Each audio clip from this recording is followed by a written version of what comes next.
And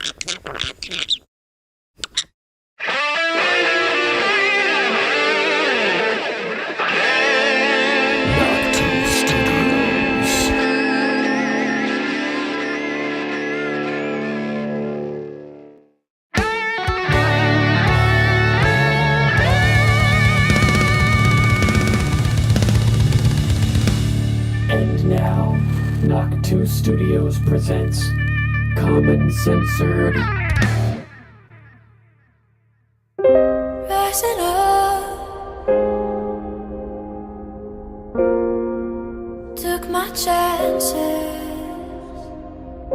went the distance, will to survive. So many times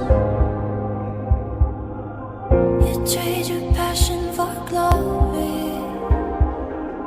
Don't lose your grip, keep them alive.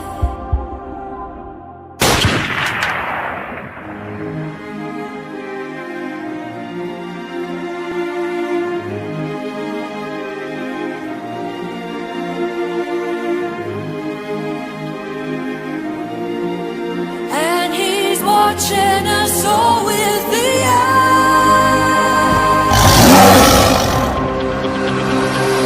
Face to face, out in the heat, hanging tough, staying hungry. They stack the odds, still we take to the street for the kill, with the skill to survive. It's the eye of the tiger, it's the thrill of the fight, rising up to the challenge of our rival. And under the last known survivors, watches spreading the night, and he's watching us all with the eye of the tiger.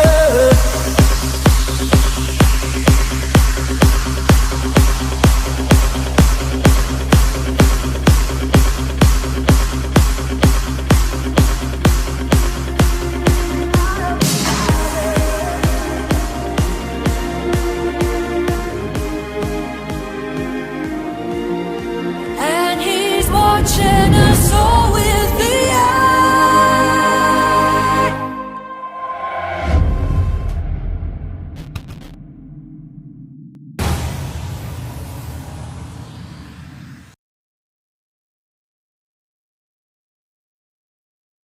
What's up, everybody, and welcome back to Common Censored. Thanks for being here, all of you censored commoners. I'm Lord Sterling, and this is episode 337. Anna Paulina Luna to head a declassification task force tackling JFK, RFK, MLK, all the things that end with K. Jeffrey Epstein, new 9/11 investigation, it sounds like, too. Trump is kicking the hornet's nest, guys. We have Glenn Beck saying the Epstein list is going to be released in 10 days, day one when Kash Patel takes office as head of the FBI. We have the return of incandescent light bulbs, which I'm super excited about. Screw these horrible, unhealthy LEDs. I want incandescence back. I remember I called for that a few weeks ago, so super excited about that. We also have Trump saying that FEMA should be terminated. All kinds of good stuff to cover today. Thanks for being here. Make sure to join us Monday through Friday, 6:45 p.m.-ish Eastern time as we cover all the crazy clown world clusterfuck chaos that is 2025. Use hashtag Common Censored and hashtag Info Infantry where applicable when you share the show. You can find us on X at Lord Sterling _. We're also on Truth, Getter, Gab, and Minds. Thank you to our new followers over on Rumble. Also, don't forget to join our Discord. Mama Mac has a link somewhere for that, I'm sure.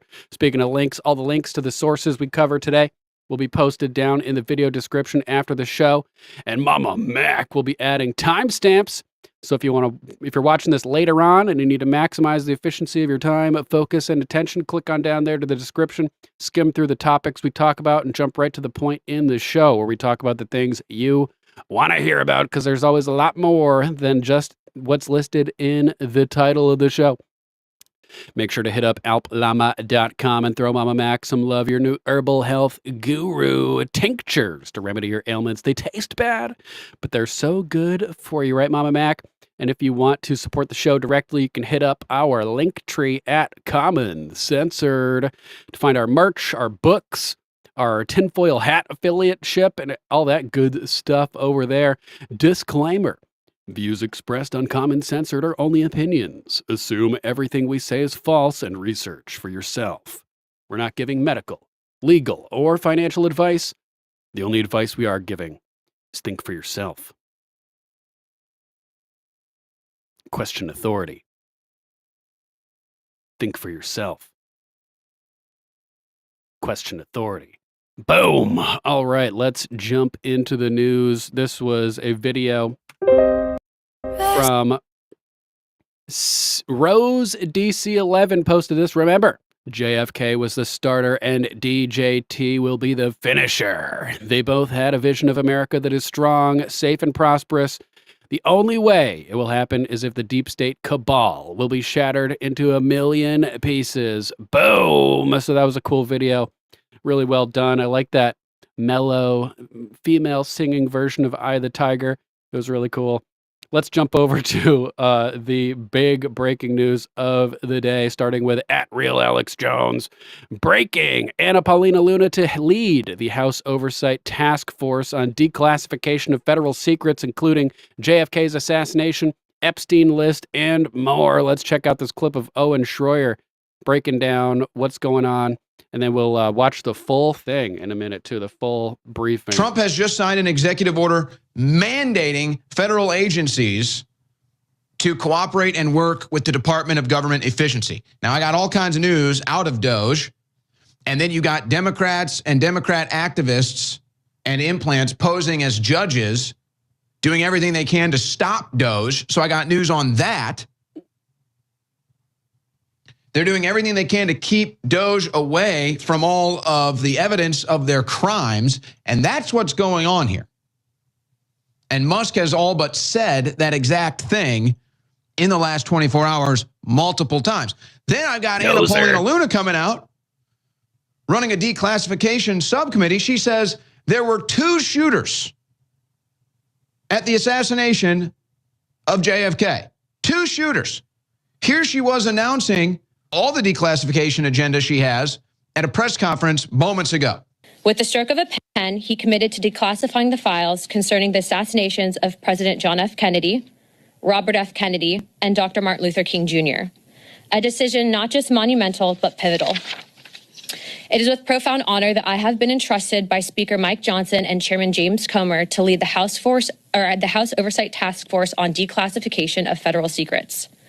Together with the help of the White House, our intelligence allies, the Department of Defense, the Department of Justice, we will be conducting investigations into the following: the assassinations of JFK, RFK, and Dr. Martin Luther King, unidentified aerial phenomena, also known as UAPs, unidentified submerged objects, also known as USOs, the Epstein client list, the origins of COVID-19, and the 9/11 files. 9/11 files. This task force will be a beacon of bipartisanship. On the Republican side, Representatives Burchett, Boebert, Burleson, Crane, Gill, and Mace will be joining me, although I'd like to note that I'm expanding this to the entire governing body and will be allowing certain members to waive on. Our first hearing is set for March. The date will be announced soon, and we've already initiated close to a dozen communications with various agencies, to include Pam Bondi at the Department of Justice and the Secretary of State. This will no longer be a task force that makes bold promises only to fade into irrelevance or... Finally, hopefully. Yeah, American First. Anna Paulina Luna was instrumental in the recent UAP hearings in Congress. She's been a huge proponent of getting all that stuff out. So this is potentially really good. She's somebody that I think we can trust with really wanting to get to the bottom of all this stuff. Send strongly worded letters. This will be a relentless pursuit of truth and transparency, and we will not stop until the American people have the answers they deserve. We will cut through the bureaucracy, challenge the stonewalling, and ensure that the American people finally get the truth that they have been denied for too long. If we are to endure and thrive as a nation, we must restore trust. We're going to watch this whole thing in a second, so let's skip ahead real quick, and then we'll watch the full thing. From GOP Oversight Committee, Chairman Comer taps Rep. Luna to lead task force on declassification and transparency. Chairman James Comer announced today the establishment of the task force on the declassification of federal secrets, which will be led by Rep. Anna Paulina Luna. This announcement follows President Trump's executive order entitled, quote, Declassification of Records Concerning the Assassinations of President John F. Kennedy, Senator Robert F. Kennedy, and the Reverend Dr. Martin Luther King Jr. Oh, man, I am getting excited about this. And I saw you commenting about David Grush in the chat. It was interesting with all the USAID files and that were coming out about the money transactions. Right after Grush came out and started talking about the UFO stuff, there was a big hit piece by someone working for, I can't remember, Politico or one of these companies, Klippensfeld, something like that. It turns out that he got paid like $280,000 immediately after writing that hit piece, claiming, oh, David Grush is suffering from PTSD and all this stuff. It can't be trusted. So it looks like USAID money was being used to hire reporters to poo-poo all of the UAP stuff, interestingly. Libs of TikTok posting just in. Rep. Anna Paulina Luna announces she will lead the task force on the declassification of federal secrets. Anna Paulina Luna just rolls off the tongue so nicely. They include the 9/11 files. Oh, man, 9/11 files? 9/11 files? Remember, Trump on 9/11 was like, this would be impossible to do without explosives. He knows that there were explosives used in the trade towers. This is just a congressional thing, so Trump isn't directly involved with this. Nonetheless, I think he may be receptive to getting into the 9/11 truth stuff, so hopefully that happens.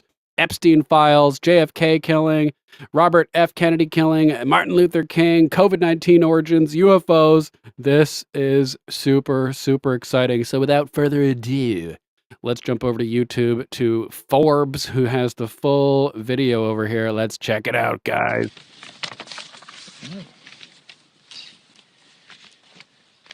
Thank you all for being here. Today is a great day for transparency in America because today I'm proud to announce the creation of the Task Force on the Declassification of Federal Secrets. This task force will be a part of the House Oversight Committee and led by the very talented and persistent Congresswoman from Florida, Anna Paulina Luna. Sensory bliss all around. During her time on the Oversight Committee, Representative Luna is a sledgehammer against government secrecy. She is committed to throwing open the windows for the American people to allow the sunlight of truth shine on the federal government.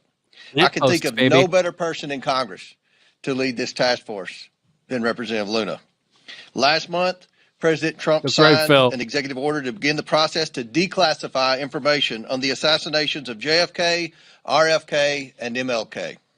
This task force serves to build on President Trump's actions.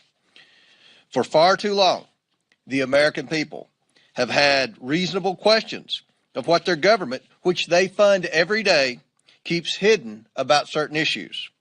And for far too long, the federal government has not answered these questions. This creates distrust in our institutions. That ends today. The voters of this nation delivered a historic mandate to President Trump on November 5th. The keystone of that mandate was demanding increased transparency of their government and elected leaders, and the mandate of this task force is to acquire that transparency. We will open this up for questions from the media, but first I'd like to hand it over to my esteemed colleague and chairman of the new task force, Congresswoman Luna, for her remarks. Real quick, Forbes, fix your fucking cameras, dude. Your brightness is down so low it looks like they're in a dimly lit room. Come on. Thank you, Chairman Comer. When our founding fathers stood against tyranny, they did not merely oppose taxes. They defended the sacred idea of individual sovereignty. They declared that no government, agency, or title could infringe upon the freedoms of speech, religion, thought, and the pursuit of truth. That's a huge statement. Individual sovereignty, the sovereign citizen movement, like she's touching on areas they don't want you talking about. We're all supposed to be sovereigns. Castle doctrine, the king of your own castle in your house, the sovereign of your property. Now it's a neo-feudalistic hellhole, unfortunately. Hopefully that For changes. too long, the American spirit has been dimmed by a veil of secrecy, by a government that has grown too comfortable in the shadows, denying us the transparency we deserve. But today, we stand at the dawn of a new era where the light of truth begins to shine through. A few weeks ago, President Donald Trump made a historic announcement. With the stroke of a pen, he committed to declassifying the files concerning the assassinations of President John F. Kennedy, Robert F. Kennedy, and Dr. Martin Luther King Jr., a decision not just monumental, but pivotal.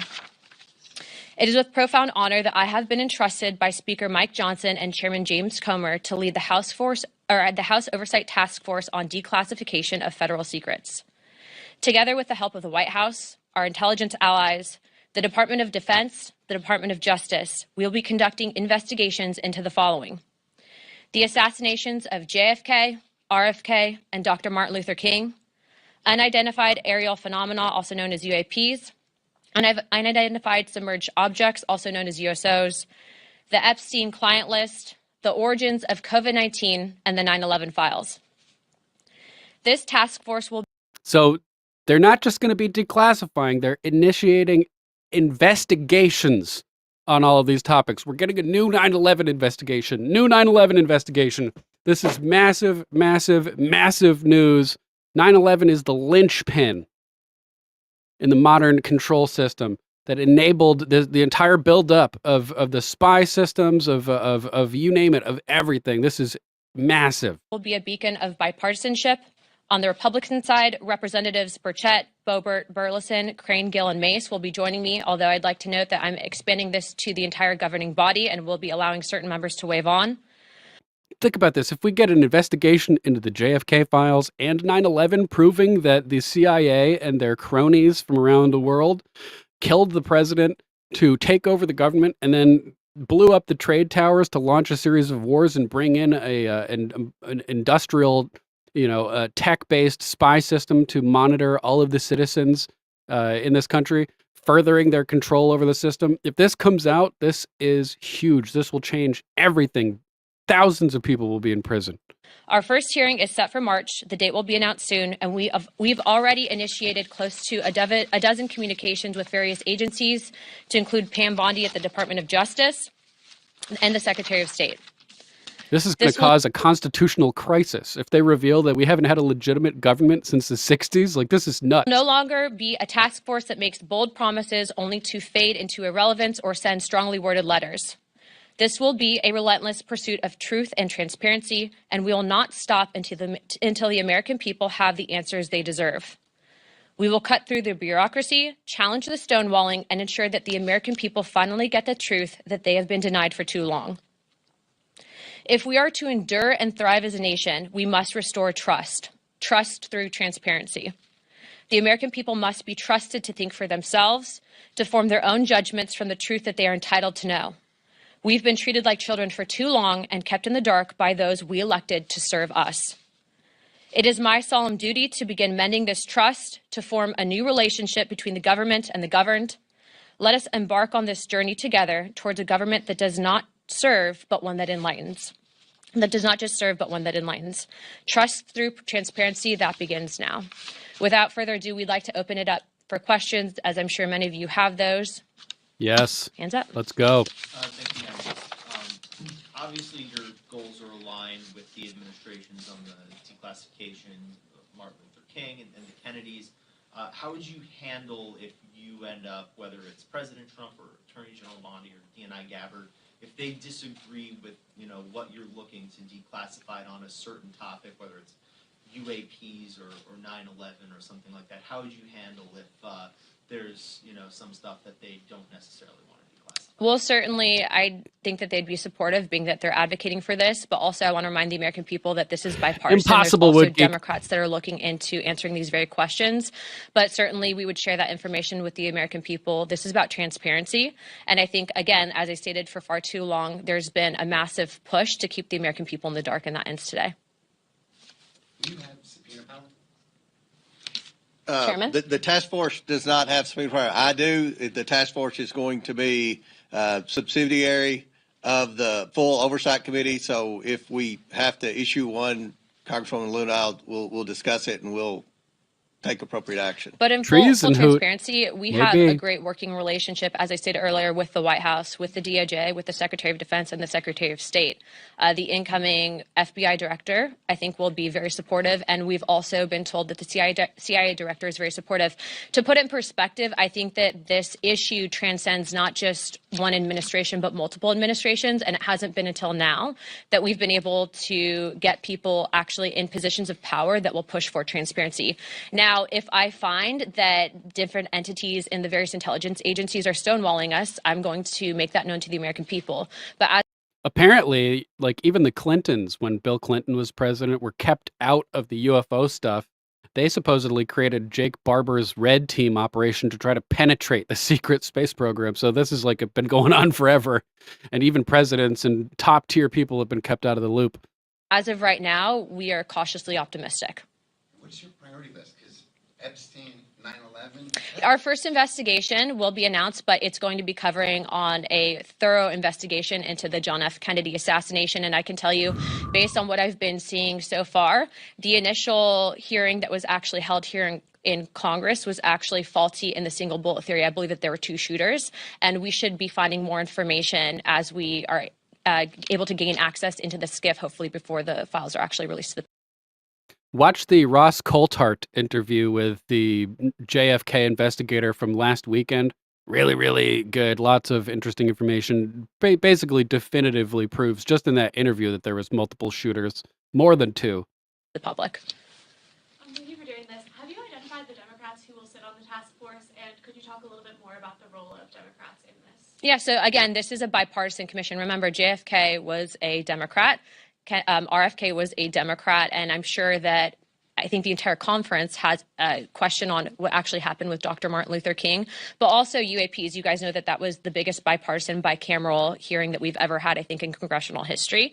I do not know who their members are yet. They've noticed it, but they're taking this very Although it does seem like potentially Nancy Mace and others helped orchestrate those big UAP hearings recently to draw out the whistleblowers so that they could then find out who the whistleblowers are and try to silence them, because they got testimony from dozens of people and then they refused to do anything with it. So it seems like it was a honeypot to get a lot of the, I don't think she was involved. Nancy Mace, on the other hand, seems likely to be involved. Just like Jake Barber had said that he was tasked by his employers, seemingly at Lockheed Skunk Works, to go to the press conference at the National Press Club in July 2023 with Dr. Stephen Greer to find the whistleblowers so that they could silence them. It seems like those recent UAP hearings were the same thing, because they didn't use a lot of the testimony that they got, and then there was some sketchy stuff going on. But people like Burchett and Luna seem to have been legit. So hopefully this is actually legit. seriously. This is not a conspiracy theory investigating committee. We're actually looking to present truth to the American people. And it's in my opinion that no one person elected to office is more important or more qualified to look at the information that they've been hiding from us. And so we look to push for that transparency.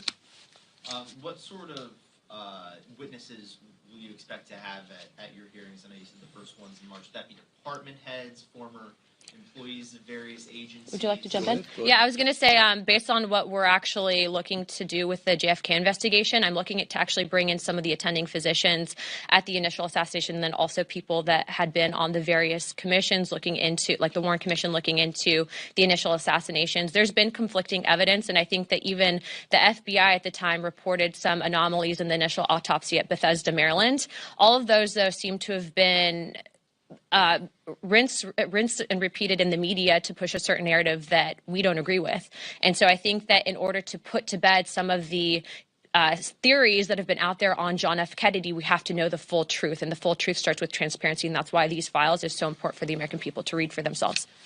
With this task force, what are you hoping to uncover as far as UAPs that you have not already heard from other UAP hearings? The biggest information problems that we've had with UAPs is the amount of stonewalling, stovepiping, and also it seems that there is this push Stovepiping. to gaslight the American people into looking at the evidence and then not fully believing it. I think for us, if we're writing the budget, for example, into the Pentagon, if we're writing the budget overall for whatever programs might be out there, why is it that members of Congress who are given a top secret security clearance are being denied access? That's not a free and true government. And so for us, especially being that we have now a Secretary of State who's actually open to declassification and Marco Rubio. Hope so, Dyke. We're hoping to present that information and at least acknowledge it from a government perspective that we are not alone, but also let's see what the evidence is. Thank you. Have you already been in contact with or started to send requests to these different agencies and federal departments for this information? Yes. In fact, the letters went out this morning, not just on RFK, JFK, and MLK, but on everything that I had listed above to include UAPs, Epstein, and Hope so. 9/11 and COVID. Hopefully to Obama, State Department, too. Department of Defense, CIA, and then also we'll be sending some to the FBI, and letters have also gone out to the NSA. How is this going to be different than the House Select Committee on Assassinations, which did investigate both the John F. Kennedy assassination and the King assassination? Well, what's interesting on that specific committee is what, to my understanding, when they actually brought in expert witnesses, they weren't actually people that were in attendance to the initial autopsy at Bethesda. But also, this is a bigger committee than just the JFK assassinations. We're also expanding into Epstein, COVID origins, 9/11s, and then UAPs and USOs. And so before, where we initially had some of these hearings, this is going to be an encompassing committee that's going to work directly with the White House on information that they're declassifying. Yeah. There's the Warren Committee, but also the Select. Correct. Correct. There's actually 3 different government investigations into the JFK assassination. But again, this committee is expanding not just there, but outwards into other fields. And again, we're working directly with the White House. In previous investigations, they didn't have access to the information that we are going to have access to. And so that's a big deal, especially if you're looking at what truly happened with JFK. Are you going to get a top secret clearance? I already have a top secret clearance. All members of Congress have a TSCI. The question is do we get SAP access, of which Chairman Comer has been very supportive, and we'll be getting SAP access as well. So SAP access, special access programming, like super secret programs. And then there's the USAP, the unacknowledged special access program or projects, which are like secret space program type stuff that are being done in the military industrial complex with partial coordination with the government, but they're not on the books. Congress doesn't know about them, funded privately and via black budget type stuff. So she's trying to get SAP access, but you can't get USAP access because they're not even acknowledged. Okay, 2 more and then we're going to wrap it up.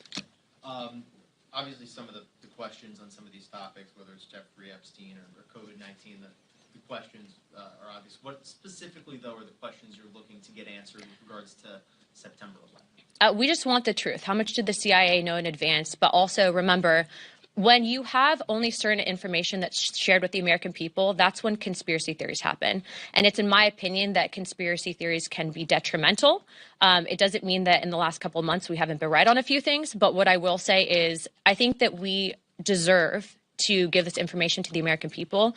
I don't agree with the stonewalling that's occurred. And also, how do we prevent things like it from happening in the future? And we have to know the full picture, and the American people deserve to know that as well. Yeah, the Seibert O'Neill report that you sent, Tri-Stater, I read through it, and they had said that there seemed to be a head wound from behind with JFK, which is interesting. I'm going to have to review that. Can we expect any collaboration with the Department of Government Efficiency? I don't know what information DOJ would have, but I would encourage them if they have anything on JFK, Epstein, or anything in between that they bring it to our office immediately. Okay, 1 more and then we'll wrap it up. Of course. Oversight of sanctuary cities. Senior City Mayor Eric Adams stand apart from the other Democrats in that he's cultivating a relationship with President Trump and has been critical of sanctuary laws. And what do you hope to uncover with this hearing? Well, we have a lot of questions. Some of the people in the mayor's administration have been vocal that they weren't going to comply with federal law, that they were going to continue to act as sanctuary cities. We want to know about coordination and communication they had between the previous administration. How did so many of these illegals get Cash there? now. Who was paying for it? Who were they communicating with to be able to provide housing and so many other benefits to such a large population of people. Just the basic questions we all have: who was paying for it? Who was leading the efforts to transport the illegals from wherever their entry point was in the United States to these sanctuary cities? And are the mayors going to comply with federal law now? Are they going to work with Tom Homan and the national security groups in the Trump administration to try to deport the criminal illegals and stop being a sanctuary city? Do you feel less worried about Eric Adams himself, considering his signals? Worried about what? Do we feel less worried about Eric Adams? Eric Adams, I mean, he was one of the first mayors to bring up the crisis situation, the fiscal impact on the city. So I think he would be a very good witness, and we have a lot of questions for him, just like we do the other three mayors. So, All right, one last question, then we're going to wrap it up. News Nation, let's go. Can I ask about your relationship with whistleblowers? Is it going to be the normal process that oversight typically does, or would this be? Are you going to create a separate avenue for the task force? I mean, we're all about the normal process, but look, if you have information and it's credible, we've always approached it in that I'd like to be the person that does the interviews for it, mainly because, especially with stuff like this, we want to make sure that there's, not bad actors that are pushing false information to create a narrative that's simply not there. And so, every whistleblower that does come forward, as of right now, there's people that have been publicly out there, for example, on the JFK stuff, that were actually present in the room at the operating room where he was actually brought to right after the shooting. So we hope to bring those people in to testify. And again, these hearings will be open to the public. I am also expanding this to the entire conference. So if someone's going to take this seriously and look at it through an investigative lens and get answers for the American people, they are welcome to ask questions of the witnesses, and you guys will all receive notice of that. And we'll work with anyone who currently works for the federal government that wants to declare whistleblower status and receive whistleblower protection, if that's what they're interested in doing. And I don't think they're going to face the type of retaliation that the previous administration gave whistleblowers, particularly the IRS whistleblowers that blew the whistle on the cover-up of the Biden family. And Some of them I'd are also whiskey. like to close with this. If you are an independent investigator, we are being told that the FBI has now located thousands of pages of documents that they lost before, specifically relating to JFK. We covered that yesterday. There were a whole bunch of documents that weren't scanned digitally as well. They were at the FBI headquarters. Mike Benz was talking about that a few weeks ago. We covered that too. We are going to get through as much as we can. We have a great team of attorneys. We have a great team of investigators looking into this, but it doesn't mean that we won't accept help from the public. And so we will be setting up a place for collection for people to present information. But again, this is about transparency. The government works for us. There have been people, I think, in power for too long that try to silo us and keep us in the dark, but that stops today. You're seeing that same message come out of the White House, out of the CIA, the FBI, and every other agency in between. So we are very happy to have the support of all of those individuals, happy to have the support of Chairman Comer and Speaker Johnson. And if you guys have any questions, please don't hesitate to reach out to Oversight Comms, and we'd be happy to answer those at that time. Thank you, guys. Boom. Epic stuff. Epic stuff. I got a good feeling about this. I think she's going to do some good work, guys. Real quick, since I mentioned it, I'll show you just a minute of this interview. What's in the JFK files Trump wants to declassify? From Reality Check, Ross Coulthart interviewing a dude who has been Josiah Thompson, this guy who's been investigating the JFK assassination since it happened. And he's still around, still alive and kicking. Let's watch a couple minutes of this. And I recommend watching the whole thing because it's got some really interesting information. And he just so happens to come to the same conclusions that I did about the Mary Moorman photograph and the shooter on the grassy knoll who is dressed in the police uniform. And you can see his badge and his hairline and the muzzle flash and everything. Crazy. Has long been that in order to stay young and sing. Well, let's skip ahead through the commercial here at the start of the stuff. Dr. Lakey has released a step-by-step.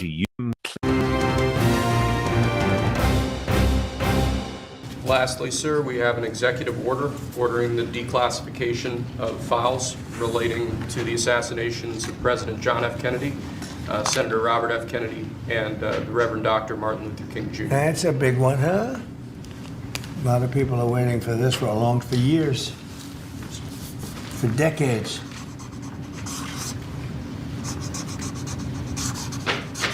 And everything will be revealed.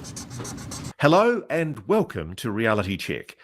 This week, we're bringing you an interview from the locker with Josiah Tink Thompson.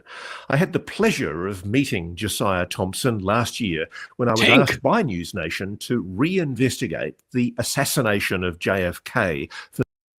And just the fact that Trump is gung-ho on declassifying all this stuff, I don't think Anna Paulina Luna and her task force are going to meet much resistance when it comes to requesting things be declassified.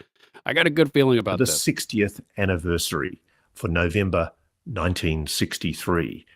It is an intriguing mystery. And as a young man, when I first studied the Warren Commission, which was the official US government inquiry into the JFK assassination, it always struck me you could drive a truck through the holes in that commission's findings. And that's exactly the conclusion that Josiah Tink Thompson came to. Josiah's got a very interesting background. He's done perhaps aliens the killed JFK definitive investigation into the JFK assassination. In 1967, he published a book called 6 Seconds in Dallas, a micro study of the Kennedy assassination. And in there he is pointing early at the photo 2021, he published the Mormon Last photo. Second in Dallas, and they are two definitive tomes on the JFK assassination. And Josiah speaks with some knowledge, particularly of weapons.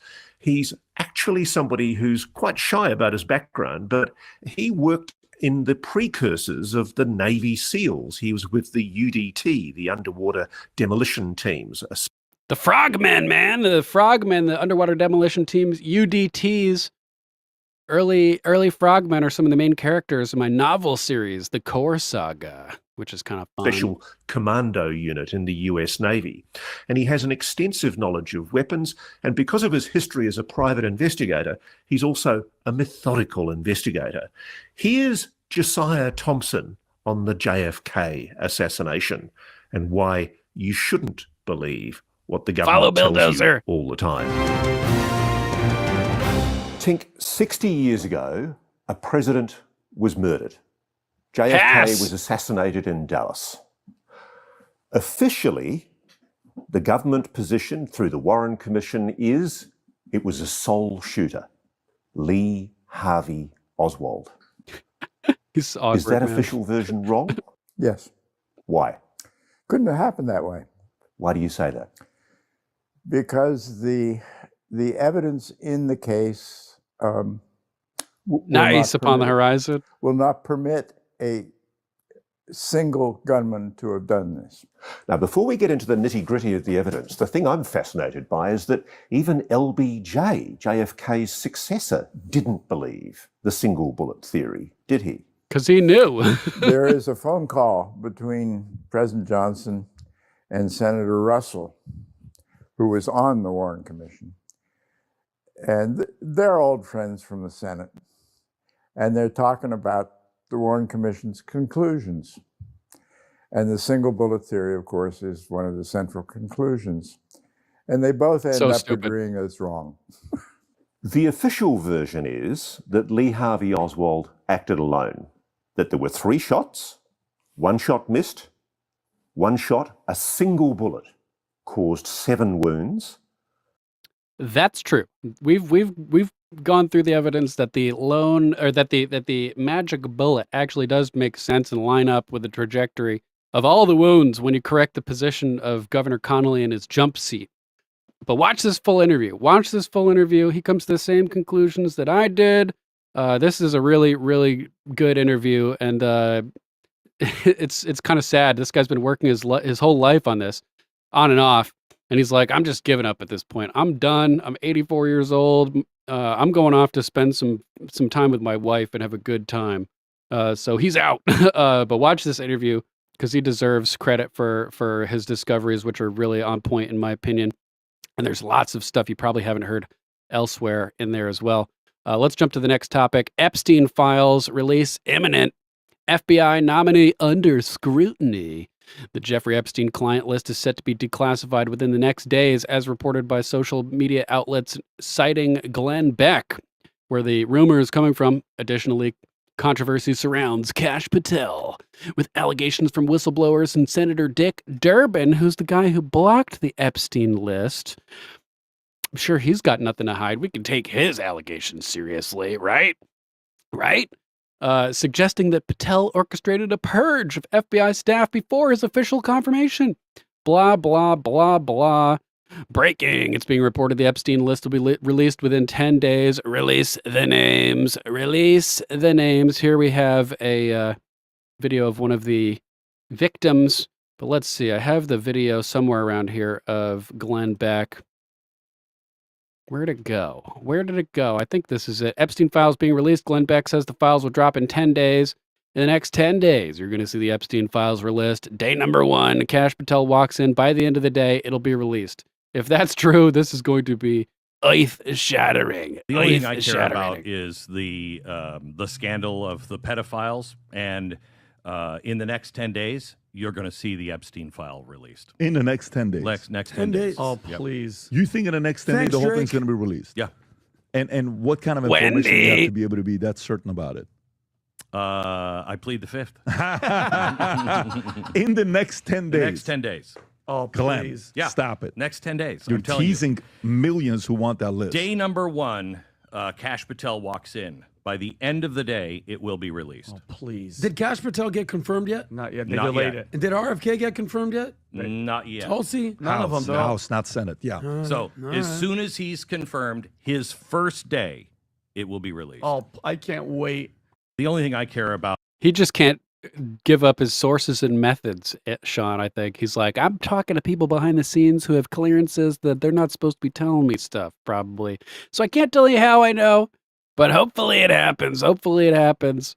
Oh, man. This could be really, really crazy. Of course, Senator Dick Durbin is losing his shit. He's the guy who's been blocking this stuff. Too much sauce. That's too much sauce. Protect, delete the plain one. That's too much sauce. Release. Hermes in the aim. That's too much sauce. They let me know before I was famous. I had too much sauce. Audemars heel blow now. That's too much sauce. That's too much sauce. Got too much sauce. That's too much sauce. I got too much sauce. Protect, delete the plain one. That's too much sauce. Got diamonds on all of my fingers. That's too much sauce. Yeah, all of my diamonds they shine. Haters like knock that off. Yeah, all of your diamonds are fake. Need to stop that though. Stop that though. You really kissing that girl like she ain't Tommy though. Oh my God. Shaquille O'Neal with the haters, cause I'm blocking y'all. Yeah. That's too much sauce. Yeah. Rockin' be low when I'm rockin' off white. Too much sauce. Cash. We need cash immediately. I have spent the last 17 years in my own prison for what she, Jeffrey, and all the co-conspirators did to me. I was raped repeatedly. I was raped 3 times a day sometimes. And I was not the only girl on that island. There was a constant stream of girls being raped over and over and over again. And yes, Ghislaine must die in prison, because I've been in hell and back for the last 17 years. And 27 for me. I was 10 years old when Liz Stein was being trafficked. I was 10. That is how long the sex trafficking ring has been going on. I have... Everything needs to come out. People's heads need to roll. Metaphorically and physically after due process, of course. Matt Wallace saying half of Hollywood is about to go to prison when Kash Patel releases the Epstein client list. Clean house. Clean house. It's time to clean house. And Trump is, he had 11 days in his first term where he had an above 50% approval rate. Every day of his new term has been above 50%. He has the backing of the people at this point. This is all going to come out. This is all going to come out. He's doing other good stuff too, like reinstating old standards on appliances. This is something I called for. President Donald Trump has announced his intention to reverse environmental regulations put in place by the Biden administration, targeting the standards on household appliances like light bulbs, dishwashers, and water fixtures. Dishwashers, that's one of the pet peeves of mine. I've watched interviews with people who design them, and underneath the regulations pushed by Obama and Biden and everything, they're like, I can't remember the exact number, but they're like, you're only allowed 2.7 liters of water to operate your dishwasher. How is a dishwasher supposed to clean racks of dishes and stuff with only like 6 liters of water? It's insane. It's insane. They ruin the effectiveness of these products with these garbage environmental regulations. It's dog training. Like the TSA, they were just getting you used to allowing people to invade your personal space. They're just getting you used to substandard living conditions as they planned for mass global austerity. So thankfully, the direction of this trajectory is changing drastically. This policy shift aims to restore previous standards implemented during Trump's prior term, emphasizing consumer freedom over environmental considerations. The move has stirred reactions across the political spectrum, highlighting debates on government intervention versus personal choice in energy and water usage. We de facto have personal choice unless they pass an amendment to give them the authority to do anything with this crap. They don't have the authority. Article 1, Section 8 of the Constitution clearly outlines powers delegated to Congress. Anything outside of that is illegal. So they've just been, taking power like crazy. Charlie Kirk posting, boom, President Trump just ordered that incandescent light bulbs and water pressure in your sinks, showers, washing machines, and toilet are back. Enough. Harassing Americans over picky crap. Donald Trump posting on Truth Social. I am hereby instructing Secretary Lee Zeldin to immediately go back to my environmental orders, which were terminated by crooked Joe Biden on water standards and flow pertaining to sinks, showers, toilets, washing machines, dishwashers, etc. And to likewise go back to the common sense standards on light bulbs that were put in place by the Trump administration, but terminated by Crooked Joe. I look forward to signing these orders. Thank you. If you guys haven't seen it, check out the documentary called The Light Bulb Conspiracy. Goes over how we used to have the technology to make good light bulbs that lasted indefinitely. There's still a light bulb at a fire station out in California somewhere that's been active for over 100 years, possibly since the late 1800s. But they whacked the dude who had the design for the filaments that keep them going forever, and they changed the filaments to make them so that they die after a certain amount of time to make you come back to buy more. It's called planned obsolescence. Planned obsolescence. Phil Pancho saying all Obama-appointed judges need to retire now. And if they don't, it's impeachment season, baby. It's time to impeach a ton of judges. It's time to impeach a fuck ton of judges. We're done. We're done with this bullshit. Let's jump over to Mark Andreessen. Elon solves problems faster than other companies organize meetings. This is a really interesting little rant by Mark Andreessen over here about Elon Musk. He has an operating method that he's developed that I would say is very unusual by modern standards. Don't judge him because he's got an egg-shaped head.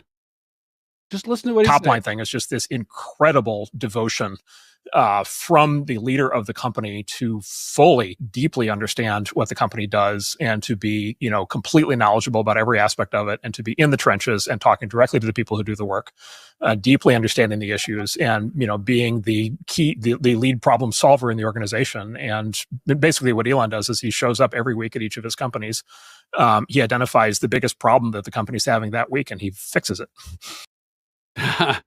Pretty badass. Wendy saying the lights I don't turn off always last longer. The money for the electricity bill doesn't last longer that way though, Wendy. But in all seriousness, yeah, there are electronics that if you never turn them off, they do last longer. Like this microphone power box that I'm using.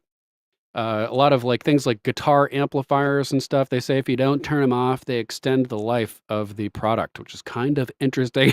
Sean Henderson, Conehead, he's summoned the egg.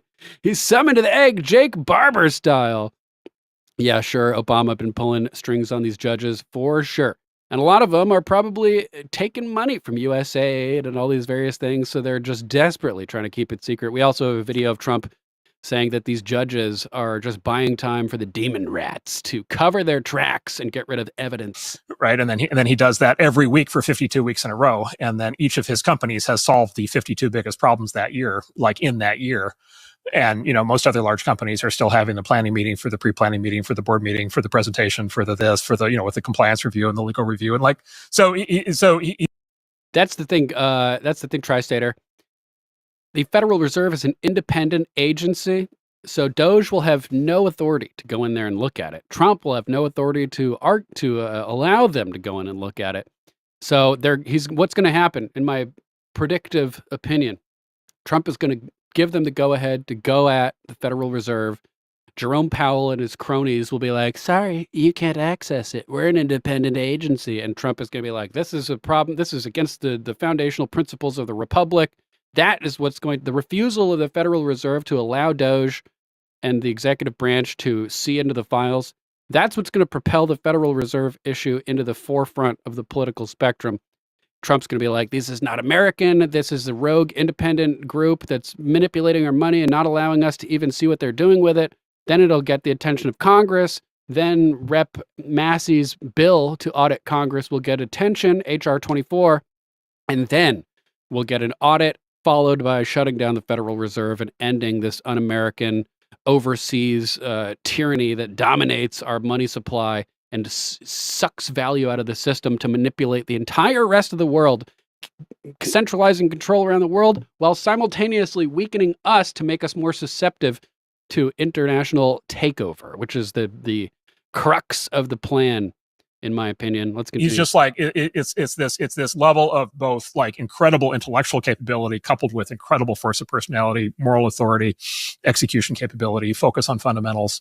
That is just like really amazing to watch. Pretty crazy. Hopefully it all works.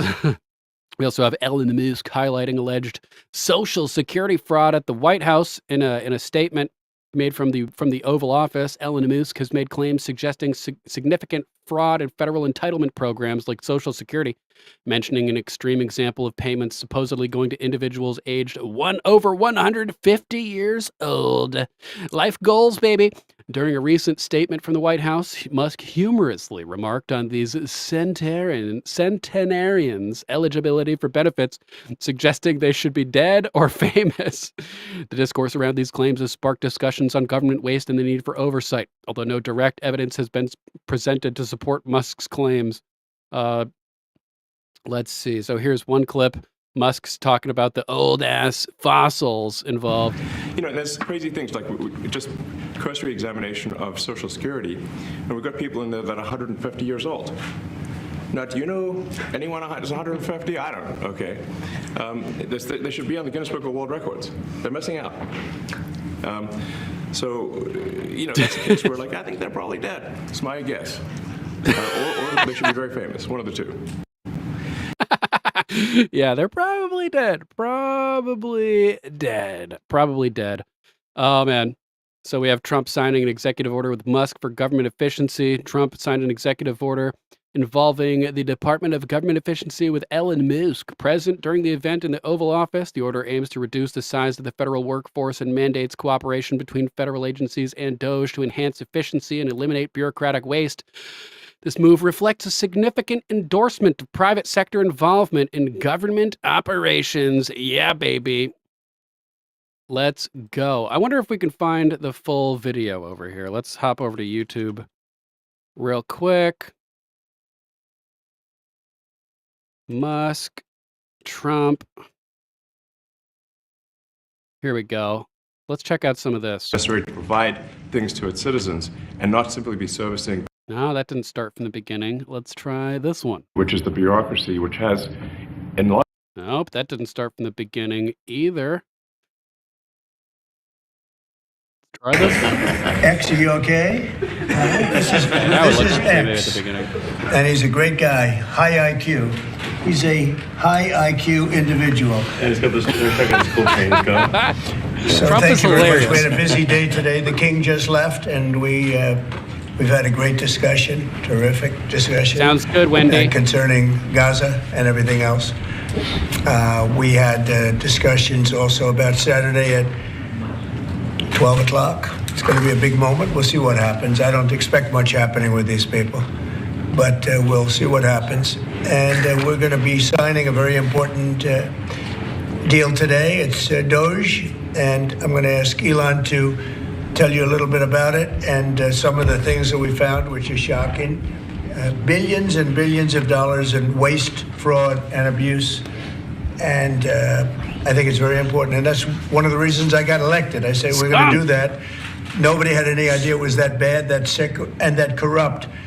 And it seems hard to believe that judges want to try and stop us from looking for corruption, especially when we found hundreds of millions of dollars worth, much more than that, in just a short period of time. We want to weed out the corruption.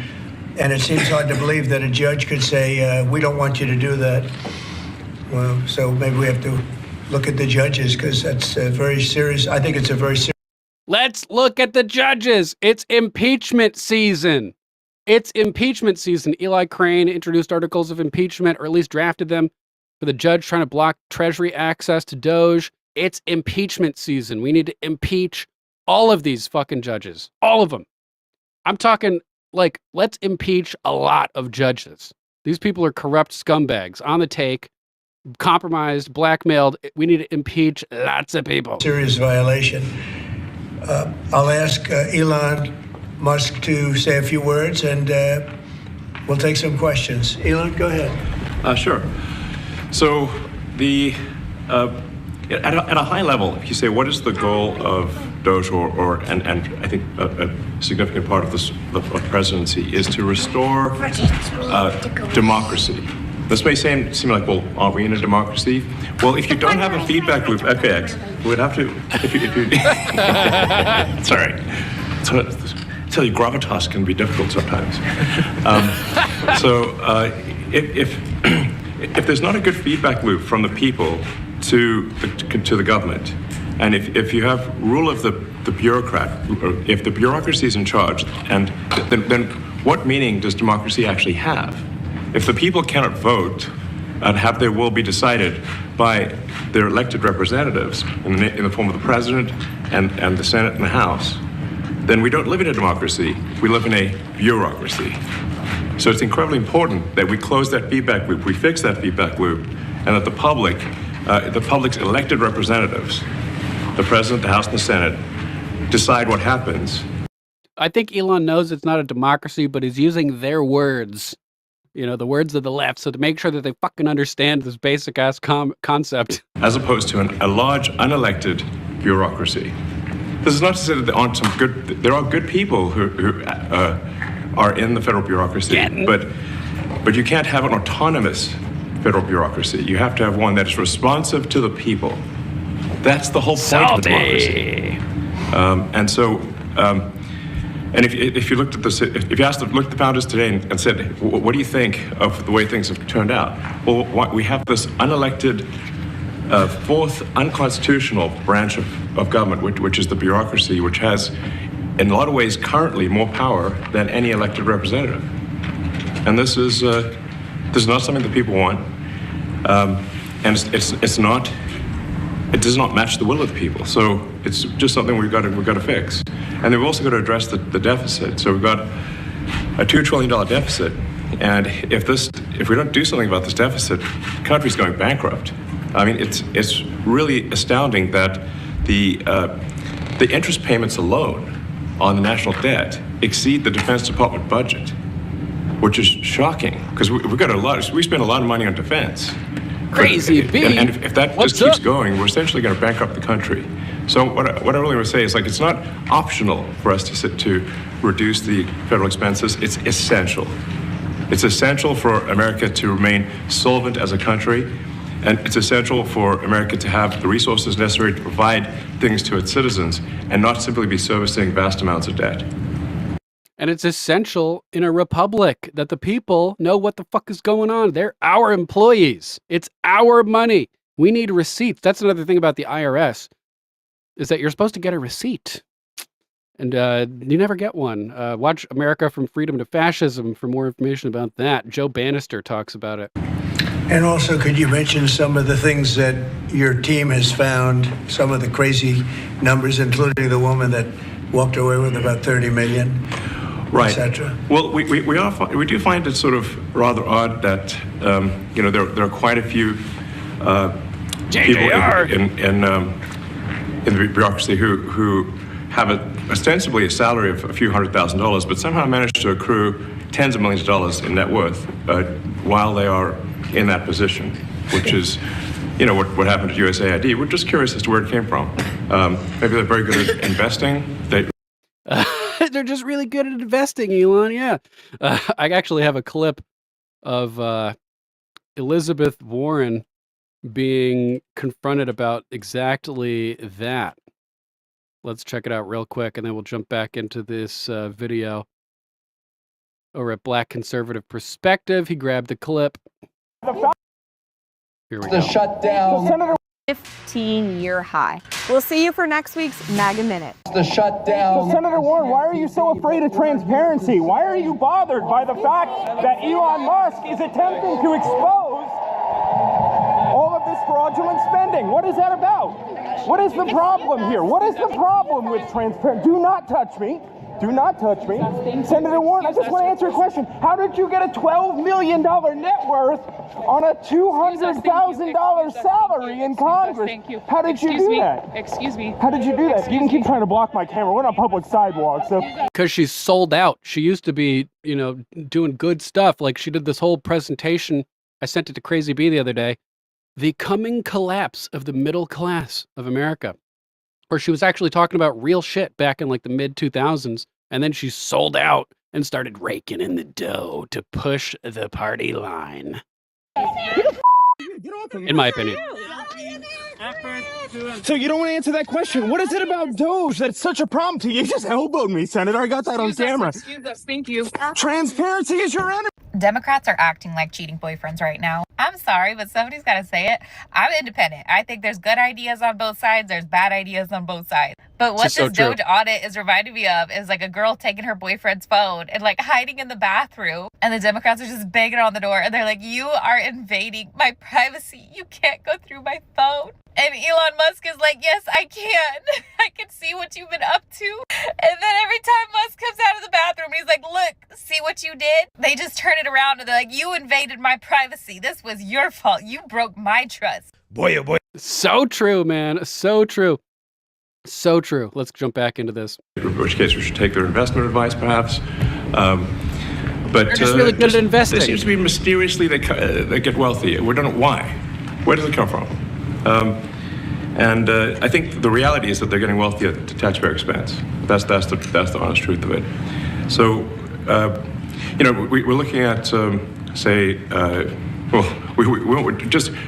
if you look at, say Treasury, for example, basic controls that should be in place, that are in place in any company, such as making sure that any given payment has a payment categorization code, that there is a comment field that describes the payment, and that if a payment is on the do not pay list, that you don't actually pay it. None of those things are true currently. So the reason that departments can't pass audits is because the payments don't have a categorization code. It's like just a massive number of blank checks just flying out the building. So you can't reconcile blank checks. You've got comment fields that are also blank, so you don't know why the payment was made. And then we've got this truly absurd, a do not pay list, which can take up to a year for an organization to get on a do not pay list. Ridiculous. And we're talking about terrorist organizations, we're talking about known fraudsters, known aspects of waste, known things that do not match any congressional appropriation. It takes somebody from outside of government who knows how to run a business. They're not running the government like a business. They need to be running the government like a business. Otherwise, they're just wasting money with malinvestment, like we heard from Ron Paul yesterday. It's insane. So I'm like, this is the best possible thing that could happen is having business people like the Don and Elon going in and cleaning this fucking thing up. Take up to a year to get on the list, and even once on the list is not used. It's mind-blowing. So what we're talking about here, we're really just talking about adding common sense controls that should be present, that haven't been present. So you say, like, well, how could such a thing arise? That seems crazy. When you understand that really everything is geared towards complaint minimization, so then you understand the motivations. So if people receive money, they don't complain, obviously. But if people don't receive money, they do complain. And the fraudsters complain the loudest and the fastest. So then when you understand that, then it makes sense. Oh, that's why everything they approve all the payments at Treasury. Because if you approve all the payments, you don't get complaints. They just approved all payments. But now years. We're saying that no, actually we are going to complain if money is spent badly, if your taxpayer dollars are not spent in a sensible and frugal manner, then that's not okay. Your tax dollars need to be spent wisely on things that matter to the people. I mean, these things, it's just common sense. It's not draconian or radical. I think it's really just saying, let's look at each of these expenditures and say, is this actually in the best interest of the people? And if it is, it's approved. If it's not, we should think about it.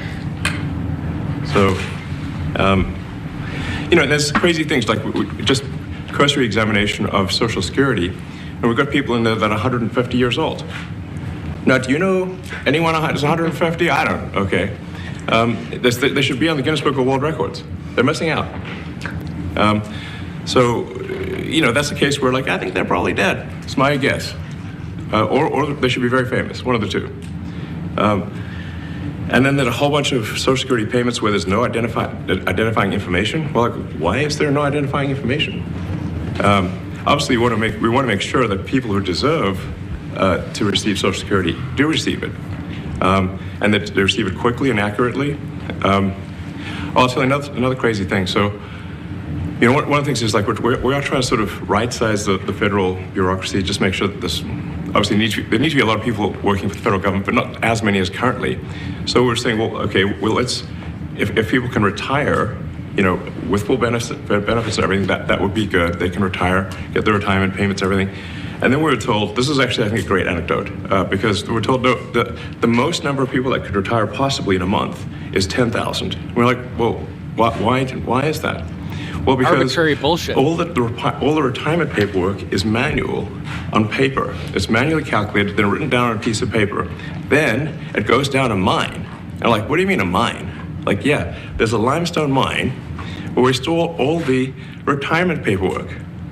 And you look at a picture of this mine. We'll post some pictures afterwards. And this mine looks like something out of the 50s because it was started in 1955. So it looks like it's like a time warp. And then the speed, the limiting factor is the speed at which the mine shaft elevator can move determines how many people can retire from the federal government.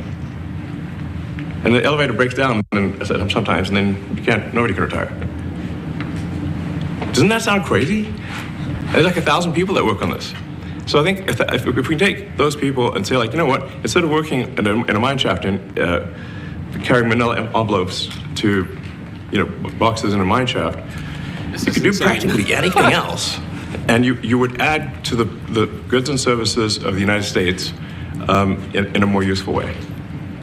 So anyway, so I think, that's an example. Like, at a high level, if you say, like, how do we increase prosperity, is we get people to shift from roles that are low to negative productivity to high productivity roles. And so you increase the total output of goods and services, which means that there's a higher standard of living available for everyone. That's the actual goal. Everyone's very quiet. So people don't be as quiet? Your detractors, Mr. Musk. I have to what? Including a lot of Democrats. I have detractors? You do, sir. I don't believe it. Say that you're orchestrating a hostile takeover of government and doing it in a non-transparent way. What's your response to that? He's undoing their hostile takeover of government. These fucking leftists just take everything that they do. They look in the mirror and they project their crimes onto everybody else who's innocent. Makes me sick. That criticism. Well, first of all, you couldn't ask for a stronger mandate from the public. I remember that salt dumpster. I never pretended to be a lesbian on AOL chat rooms in the 90s to try to get lesbians to send me pictures of them. Never did that, salt dumpster. ASL means nothing to me. To have a majority of the public voting for President Trump. We've won the House, we won the Senate. The people voted for major government reform. There should be no doubt about that. That was on the campaign. The president spoke about that at every rally. The people voted for major government reform, and that's what the people are going to get. They're going to get what they voted for. The boat in the house. Speaking of the boat, we're going to be launching a raid on Vikings, Outlaws, and Cowboys later on in the show. Thanks for tuning in, The Boat. Good to see you. Let's continue. And a lot of times, people that don't get what they voted for, but in this presidency, they are going to get what they voted for. And that's what democracy is all about. Yeah, 70% of people. So in Trump's first term, at this point in his first presidential term, 46% of people were saying that he was actually doing what he campaigned on, and he got sidetracked big time because he was not familiar with the swamp. So he had all these people around him giving him advice like, yeah, pick Mike Pence, pick John Bolton, pick Mike Pompeo, and he got in bed with all these swamp creatures. Now he's avoiding it this time, doing the stuff that he's promising to do. So at this point in this term, 70% of people are saying that he's doing what he actually said he was going to do. Mr. Musk, the White House says that you will identify and excuse yourself from any conflicts of interest that you may have. Does that mean that you are in effect policing yourself? What are the checks and balances that are in place to ensure that there is accountability and transparency? Well, we actually are trying to be as transparent as possible. In fact, we post our actions to the Doge handle on X and to the Doge website. So all of our actions are maximally transparent. In fact, like, you missed that. The whole process of starting this was them saying, we're going to be totally transparent. We're going to post everything we find and catalog all of it and make it all public immediately as we uncover it. Like, you missed that entire thing. I don't think there's been, I don't know of a case where an organization has been more transparent than the Doge organization. So, the kind of things we're doing are, I think, very, very simple and basic. They're not, what I mentioned, for example, about Treasury, just making sure that payments that go out, taxpayer money that goes out, is categorized correctly, that the payment is explained, that organizations on the do not pay list, which takes a lot to get there, that actually are not paid, which currently they are paid. These are not individual judgment decisions. These are about simply having sensible checks and balances in the system itself to ensure that taxpayer money is spent well. So it's got nothing to do with, like, say, a contract for some company of mine at all. But if there is a conflict of interest when it comes to you yourself, for instance, you've received billions of dollars in federal contracts. When it comes to the Pentagon, for instance, which the president, I know, has directed you to look into. Yeah. Are you policing yourself in that? Is there any sort of accountability check and balance in place that would provide any transparency? It's the perfect scenario, just like Trump during the debates in 2016 when asked about the tax code. He's like, trust me, I've been doing this a while. I know all the loopholes. I know how to, game the system. So I'm the perfect guy to go in and fix the system because I was in there. I saw how it operated, and you're getting screwed. We're going to fix it. Same thing with this. Well, all of our actions are fully public. So if you see anything, you say, like, wait a second, hey, Elon, that seems like maybe that's, there's a conflict there. It's not like people are going to be shy about saying that. They'll say it immediately, Including you yourself. Yes. But transparency is what builds trust, not simply somebody asserting trust. So not somebody saying they're trustworthy, but transparency, so you can see everything that's going on. And then you can see, am I doing something that benefits one of my companies or not? It's totally obvious. And if we thought that we would not let him do that segment or look in that area, if we thought there was a lack of transparency or a conflict of interest, and we watched that also. He's a big businessman. He's a successful guy. That's why we want him doing this. We don't want an unsuccessful guy doing this. Now, one thing also that Elon hasn't really mentioned are the groups of people that are getting some of these payments. They're ridiculous. And we're talking about billions of dollars that we've already found. We found fraud and abuse. I would say those two words as opposed to the third word that I usually use, but in this case, fraud and abuse. It's abusive because most of these things are virtually made up, or certainly money shouldn't be sent to them. And you know what I'm talking about. It's crazy. So, but we're talking about tens of billions of dollars that we've already found. And now a judge who's an activist judge wants to try and stop us from doing this. Why? Why would they want to do that? I campaigned on this. I campaigned on the fact that I said government is corrupt. And it is very corrupt. It's very, very, it's also foolish. As an example, a man has a contract for 3 months and the contract ends, but they keep paying him for the next 20 years, because nobody ends a contract. You got a lot of that. You have a contract that's a 3-month contract. Now, normally, if you're in a small, in all fairness, it's the size of this thing is so big. Yeah. But if you have a contract and you're in a regular business, you end the contract in 3 months, it's a consultant. Here's a contract for 3 months, but it goes on for 20 years. And the guy doesn't say that he got money for 20 years, They don't say it. They just keep getting checks month after month. And you have various things like that. And even much worse than that, actually, much worse. And I guess you call that incompetence, maybe. Yeah. It could be corruption. It could be deals made on both sides, where the guy gets the money, he kicks. I think there's a lot of kickback here. I see a lot of kickback here. There's a lot of kickbacks. Tremendous kickback, because nobody could be so stupid to give out some of these contracts. So he has to get a kickback. So that's what I got elected for, that and borders and military and a lot of things, but this is a big part of it. And I hope that the court system is going to allow us to do what we have to do. We got elected to among other things, find all of this fraud, abuse, all of this horrible stuff going on. And we've already found billions of dollars, not like a little bit, billions, many billions of dollars. And when you get down to it, it's going to be probably close to $1 trillion. It could be close to $1 trillion that we're going to find. That will have quite an impact on the budget. Really good point. Talk Joe in the house says, one of the good things about BS is once they shovel it, the only thing they can do to cover it up is to shovel more BS. And it kind of gets obvious at some point. Yep. Agreed, Talk Joe. Nice metaphor there. And you'll go to a judge where they handpick a judge and he has certain leanings. I'm not knocking anybody for that, but he has certain leanings. And he wants us to stop looking. How do you stop looking? I mean, we've already found it.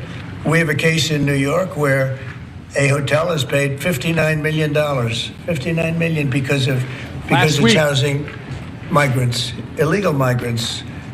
All illegal, I believe. And they were being paid twice the normal room rate at 100% occupancy. Unbelievable. So it's a racket. Mr. Musk, can I ask a question? Well, it's a racket. If I may sort of just going for the president's comments, at a high level, you say, well, what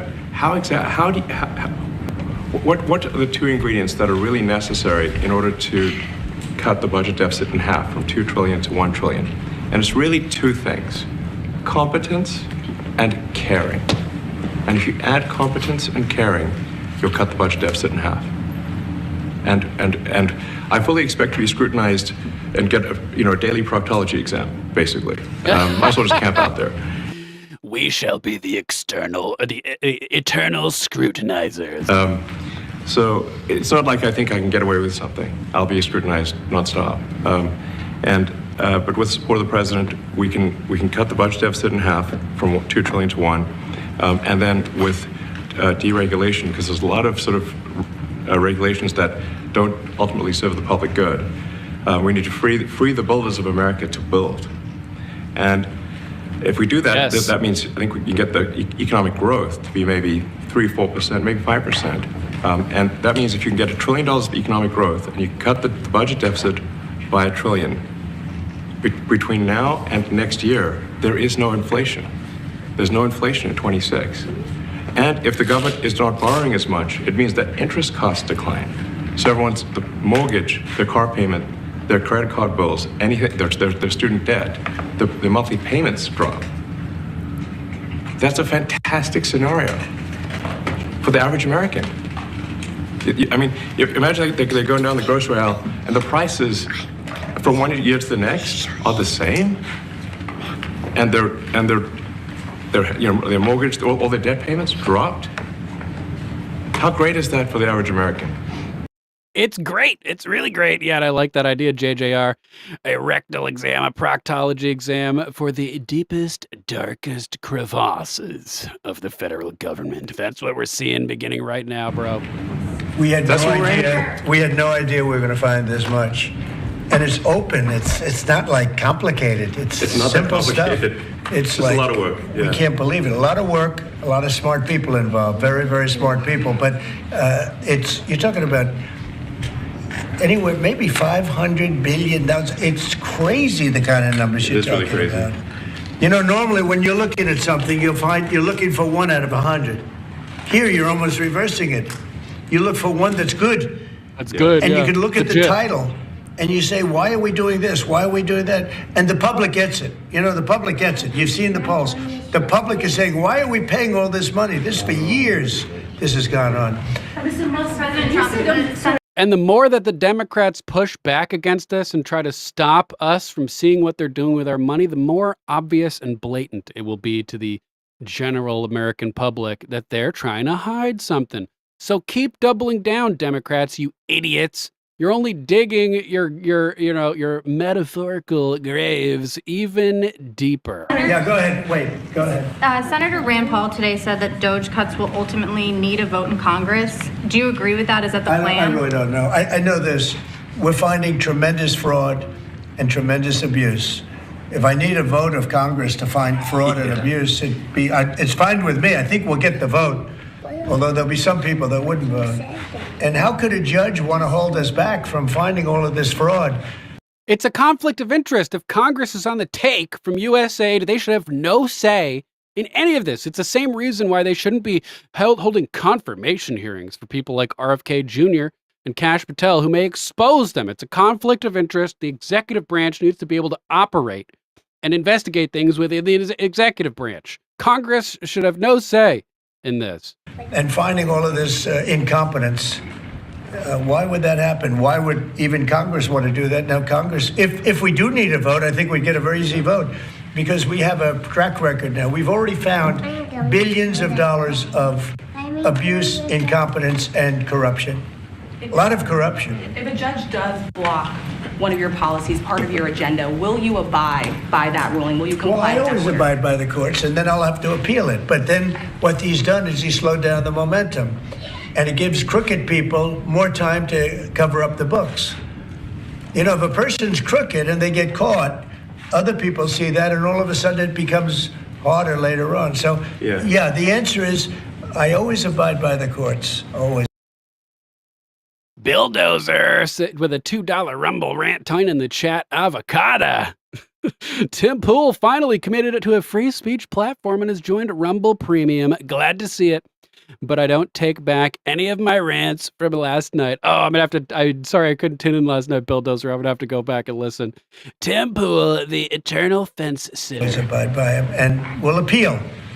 But appeals take a long time, and I would hope that a judge, if you go into a judge and you show him, here's a corrupt situation, we have a check to be sent, but we found it to be corrupt. Do you want us to send this corrupt check to a person, or do you want us not to give it and give it back to the taxpayer? I would hope a judge would say, don't send it, give it back to the taxpayer. Yeah, if I can add to that, what we're finding is that a bunch of the fraud is not even going to Americans. So I think we can all agree that if there's going to be fraud, it should at least go to Americans. But a bunch of the fraud rings that are operating in the United States and taking advantage of the federal government, especially in the entitlements programs, are actually foreign fraud rings. They're operating in other countries and actually exporting money to other countries. We should stop that. And this is big numbers. We're talking about $100 to $200 billion a year. Sure. Serious money. Mr. Musk, you said on X that an example of the fraud that you have cited was $50 million of condoms was sent to Gaza. But after fact check this, it apparently Gaza in Mozambique, and the program was to protect them against HIV. So can you correct the statements? It wasn't sent to Hamas, actually. It was sent to Mozambique, Team which Humanity, makes sense why Bulldozer. condoms was sent there. Yeah. And how can we make sure that all the statements that you said were correct? So Like we can trust JFK what with you his say. kids in the first Oval of all, Office. some of the things that I say will be incorrect and should be Darth corrected. Jason So nobody's going to bat 1,000. in the I mean, house. we will. Boom. We'll rewind a couple seconds real quick. We got to give Darth Jason a shout out. If you guys aren't familiar with Darth Jason, make sure to head over to his Rumble channel over at rumble.com/user/Darth Jason. I defy you to find me a better way to unwind after a day of crazy news and events than going to chill over at Dark Side Radio. Listening to some tunes, hanging out with the Dark Siders. Best way to unwind after a long, chaotic day, deciphering and wading your way through the crazy clown world clusterfuck chaos that is 2025. Tune into Dark Side Radio, guys. You guys won't regret it. Boom! Darth Jason, bro. Good to see you. So we can trust what you say. Well, first of all, some of the things that I say will be incorrect and should be corrected. So nobody's going to bat 1,000. I mean, we will make mistakes, but we'll act quickly to correct any mistakes. I'm not sure we should be sending $50 million worth of condoms to anywhere, frankly. I'm not sure that's something Americans would be really excited about. And that is really an enormous number of condoms, if you think about it. If it went to Mozambique instead of Gaza, I'm like, okay, that's not as bad, but still, why are we doing that?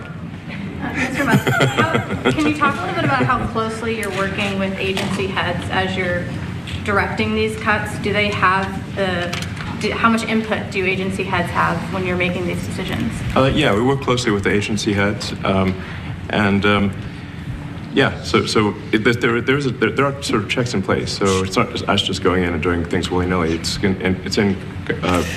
partnership with the agency heads, and I check frequently with the president to make sure that this is what the president wants to have happen. So we talk almost every day, and I double check things to make sure, is this something, Mr. President, you want us to do this? Then we'll do it. USAID has been one of your main targets. So is Are Matt, you concerned at all that some of the cuts or that shutting that agency altogether may lead to diseases or other bigger problems starting in other countries that then come to the United States? Yeah, so that's an interesting example. So that's something where we work closely with the State Department and Secretary Rubio. And we have, for example, turned on funding for Ebola prevention and for HIV prevention. Left that, you said? Yes, correct.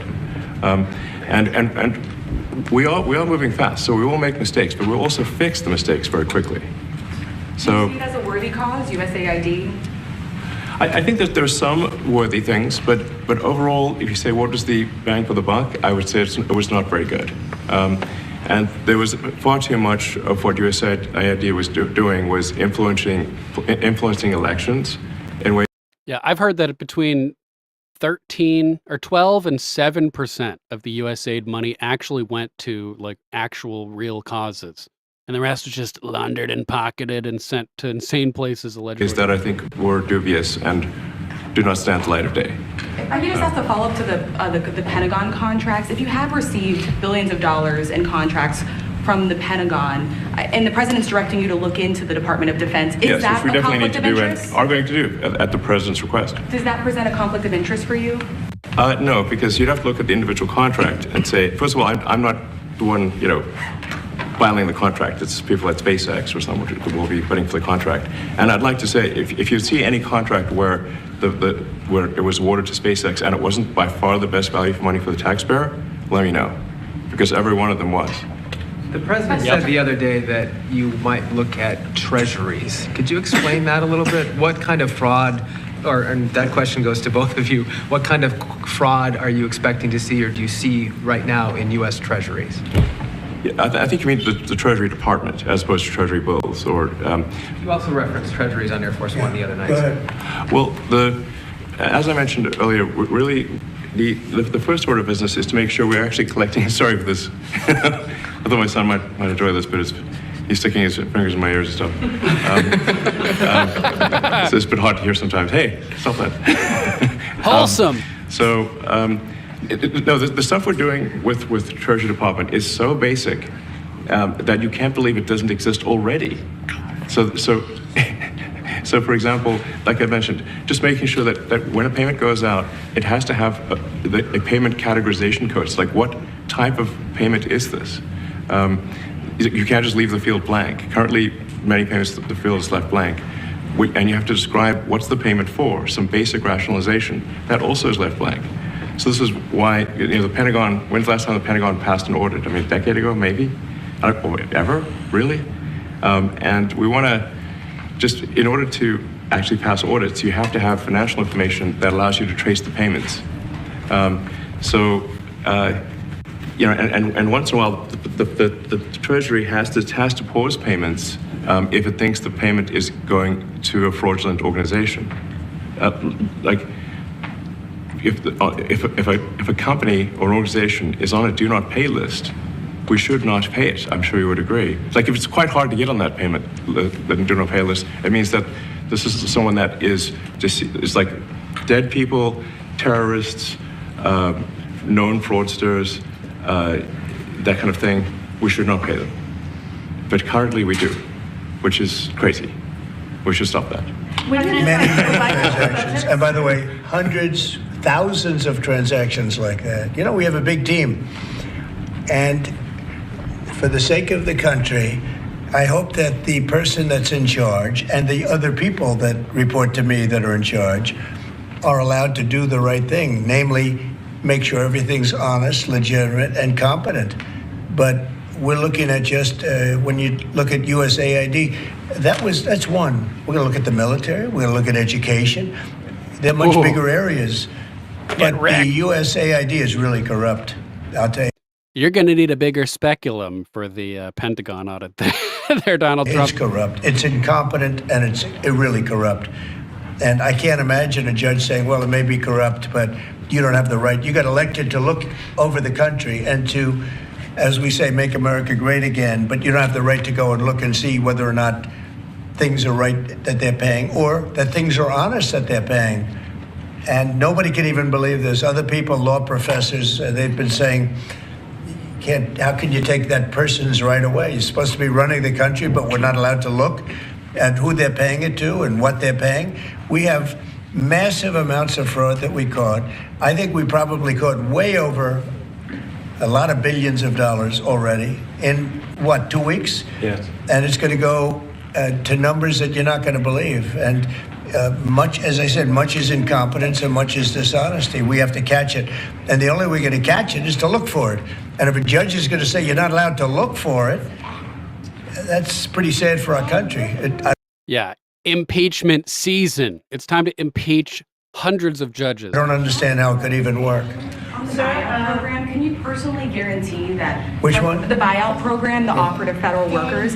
Can you personally guarantee that the workers who opt in to resign now will be paid through September? They'll get their money, but they're getting a good deal. They're getting a big buyout. And what we're trying to do is reduce government. We have too many people. We have office space. It's occupied by 4%. Nobody's showing up to work because they were told not to. And then Biden gave them a 5-year pass, some of them, 48,000 of them, gave them a 5-year pass, that for 5 years you don't have to show up to work. And let me tell you, this is largely, much of this stuff is because of Biden. It's his fault. He allowed this country, what he did on our border. What he did on our border is almost not as bad as what he did with all of these contracts that have come out. It's a very sad day when we look at it. I can't even believe it. But many contracts just extend, and they just keep extending, and there was nobody there to correct it. And that cannot be, I can't imagine that could be held up by the court. Any court that would say that the president or his representatives, like Secretary of the Treasury, Secretary of State, whatever, doesn't have the right to go over their books and make sure everything's honest.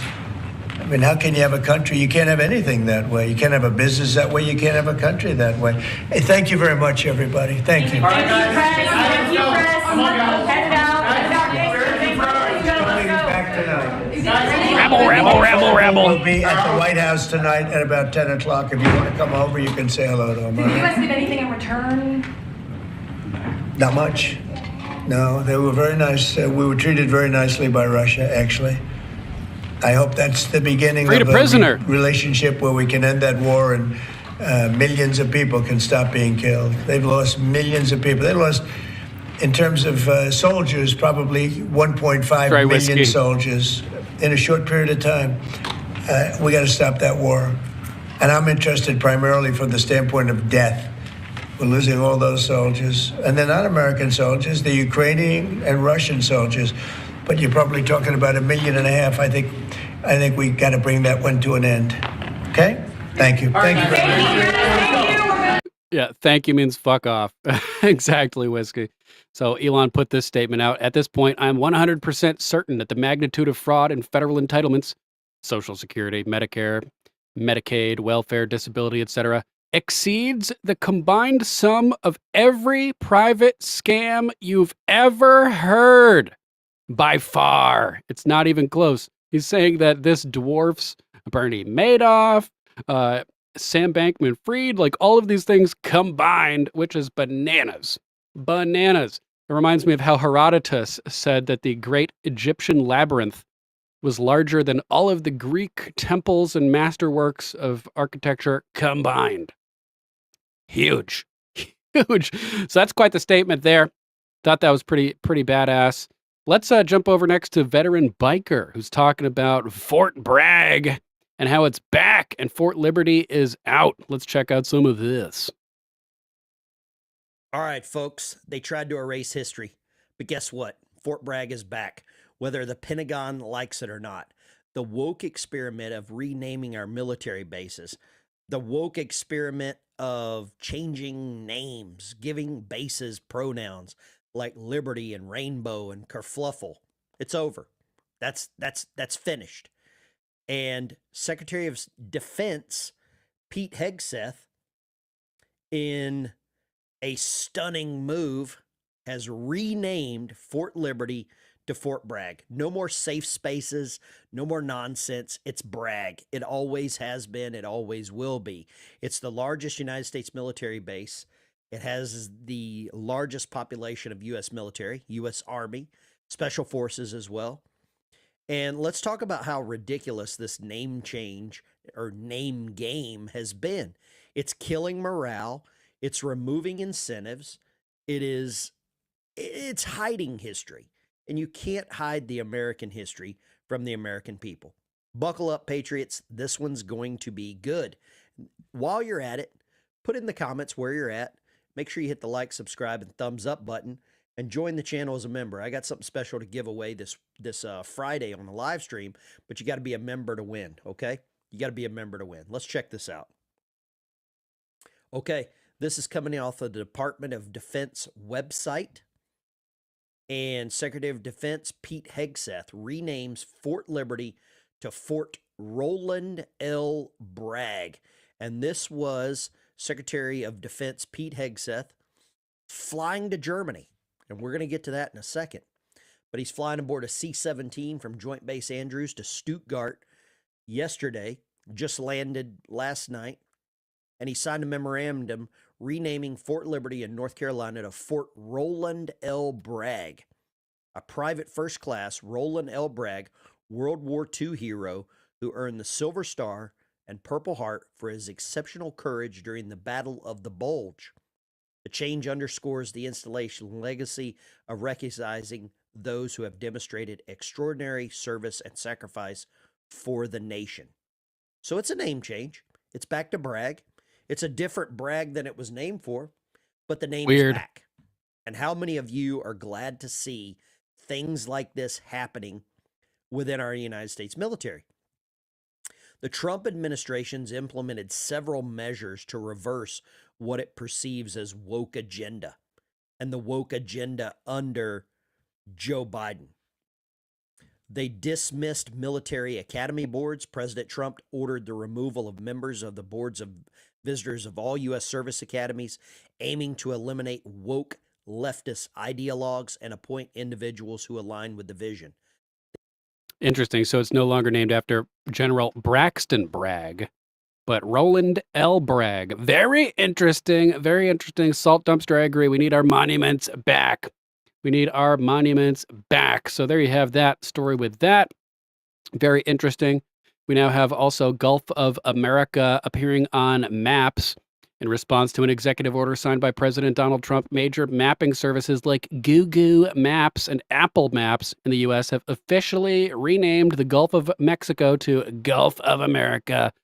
This decision has sparked diverse reactions across the internet, with discussions ranging from nationalism to critiques on political influence and geographical naming conventions.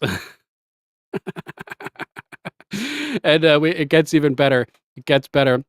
The AP has apparently been barred from the White House for disputing the name change.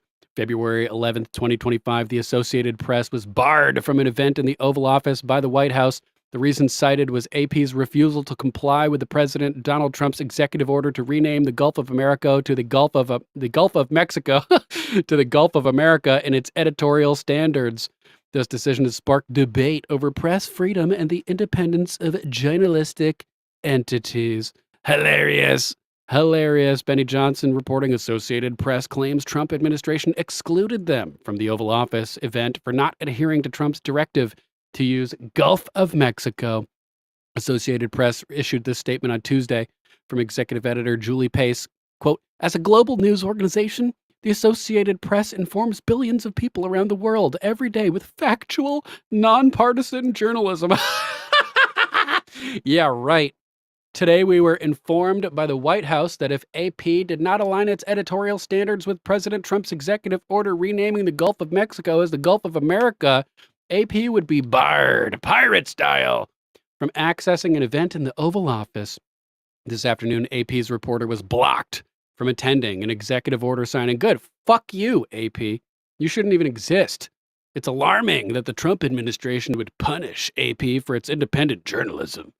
Limiting our access to the Oval Office based on the content of AP's speech not only severely impedes the public's access to independent news, it plainly violates the First Amendment. No, actually, it says that Congress shall pass no law in the First Amendment. They don't say that you can't get barred from the press briefings. You don't have a right to be at the press briefings, losers.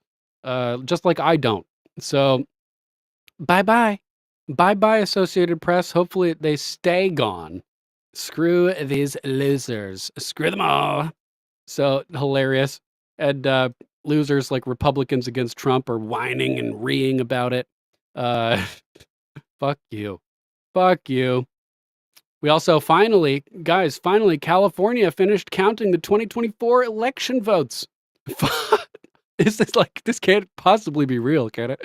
California's 2024 vote count completed amid voter ID debate. In 2024, California completed its vote count for the presidential election in February of 2025, taking over 3 months. And you think they weren't stealing House seats over there? Amid this, discussions about election integrity, particularly around voter ID laws, have been reignited. Critics argue for voter ID requirements while others defend California's voting processes, highlighting the legal challenges and debates over such laws. Are you kidding me? You got to prove you're an American citizen to vote and that you're registered to vote. Like, this is not complex. Not complex at all, Tri-Stater. The debate has been politically charged, with President Trump linking voter ID laws to disaster aid in California. Trump posts from Truth Social. California just stopped counting their votes in the 2024 presidential election. Voter ID is totally barred. In fact, it is illegal for voting officials to even ask to see a person's identification. This cannot be made up. Unbe-freaking-lievable, man. Unbelievable. California finally finishing counting all of their votes. Unreal. In other news, we have a federal judge ordering the Trump admin to restore the gender ideology websites. I don't think that you have any say over this, judges. Like, this is insane. Federal judge on Tuesday. Who runs the executive branch? Is it judges or is it the president? Federal judge on Tuesday ordered the Trump administration to restore the gender ideology web pages it deleted.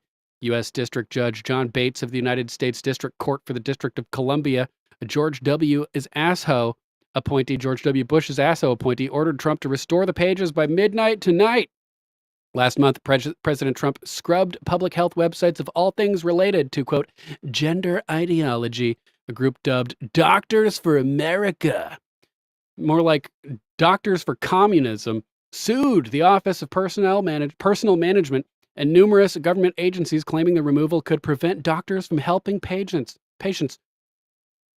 If you are a psychotic, is it helpful to the patients to be like, yeah, your delusions are real. Those voices in your head, they're really happening.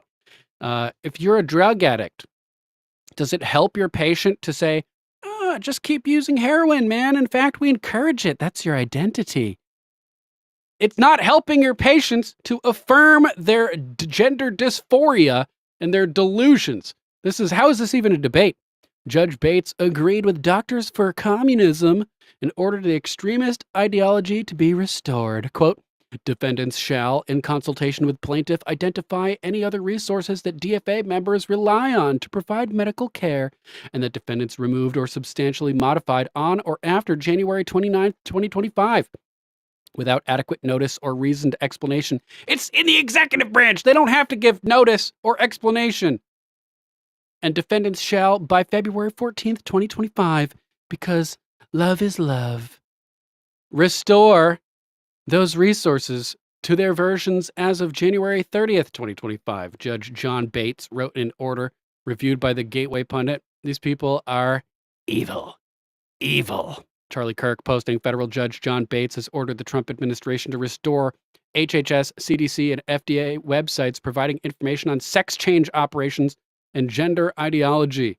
No federal judge can compel the government to assist in the mutilation and destruction of children. The Trump administration should refuse. They should refuse. I agree 100%. And that's why it is impeachment season.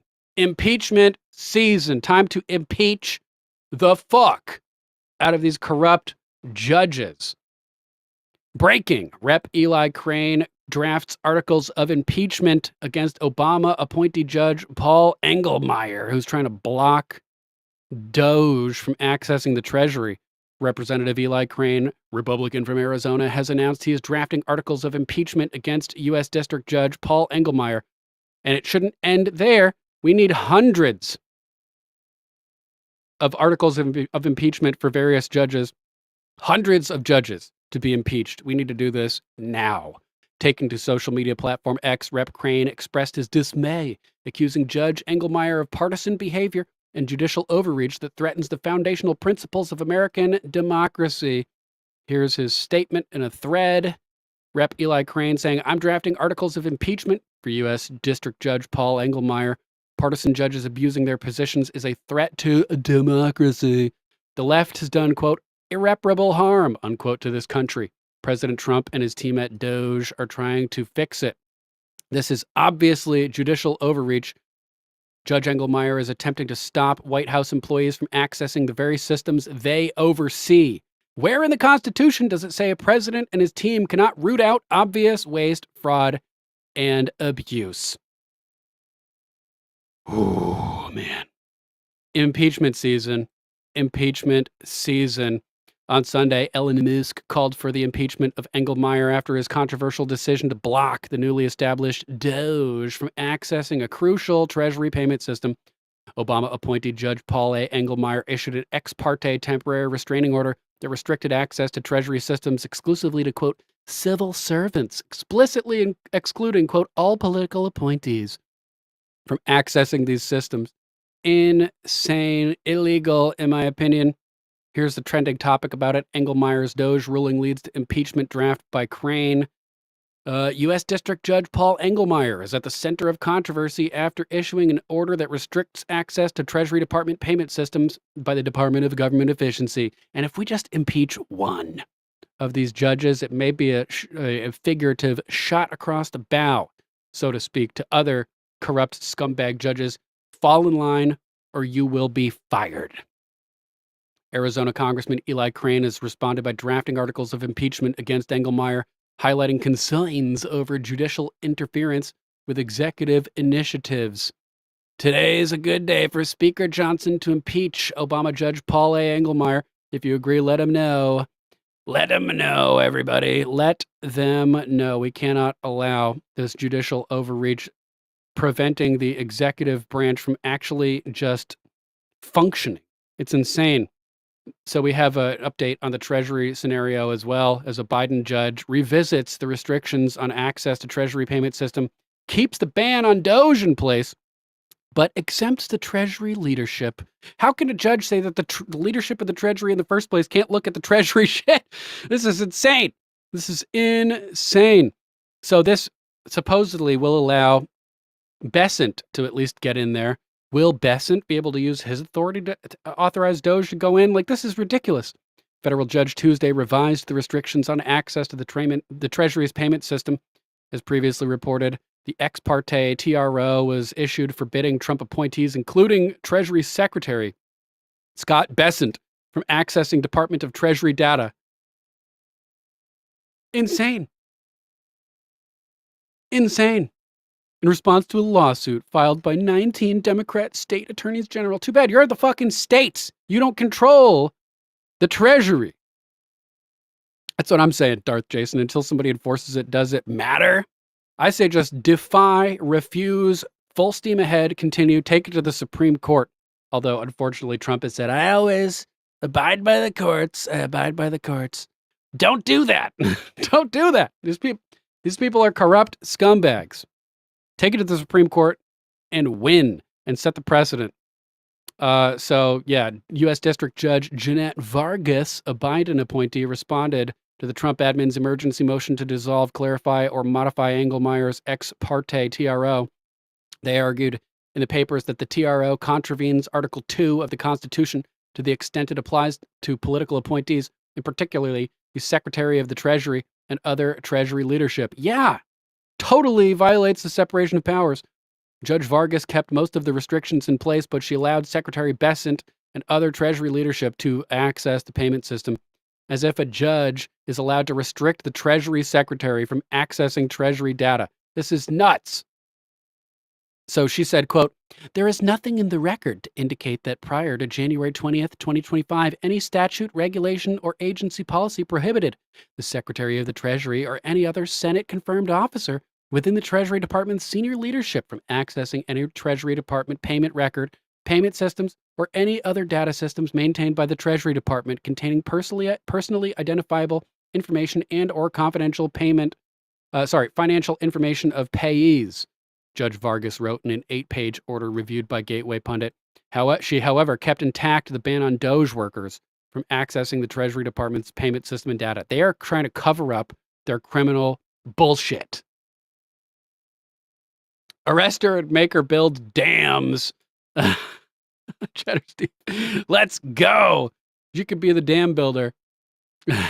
Quote, however, to the extent that defendants seek to eliminate the TRO's restriction on access by political appointees, more broadly, deaths 5 through 6 of the court denies the motion. Fuck you, Judge Vargas.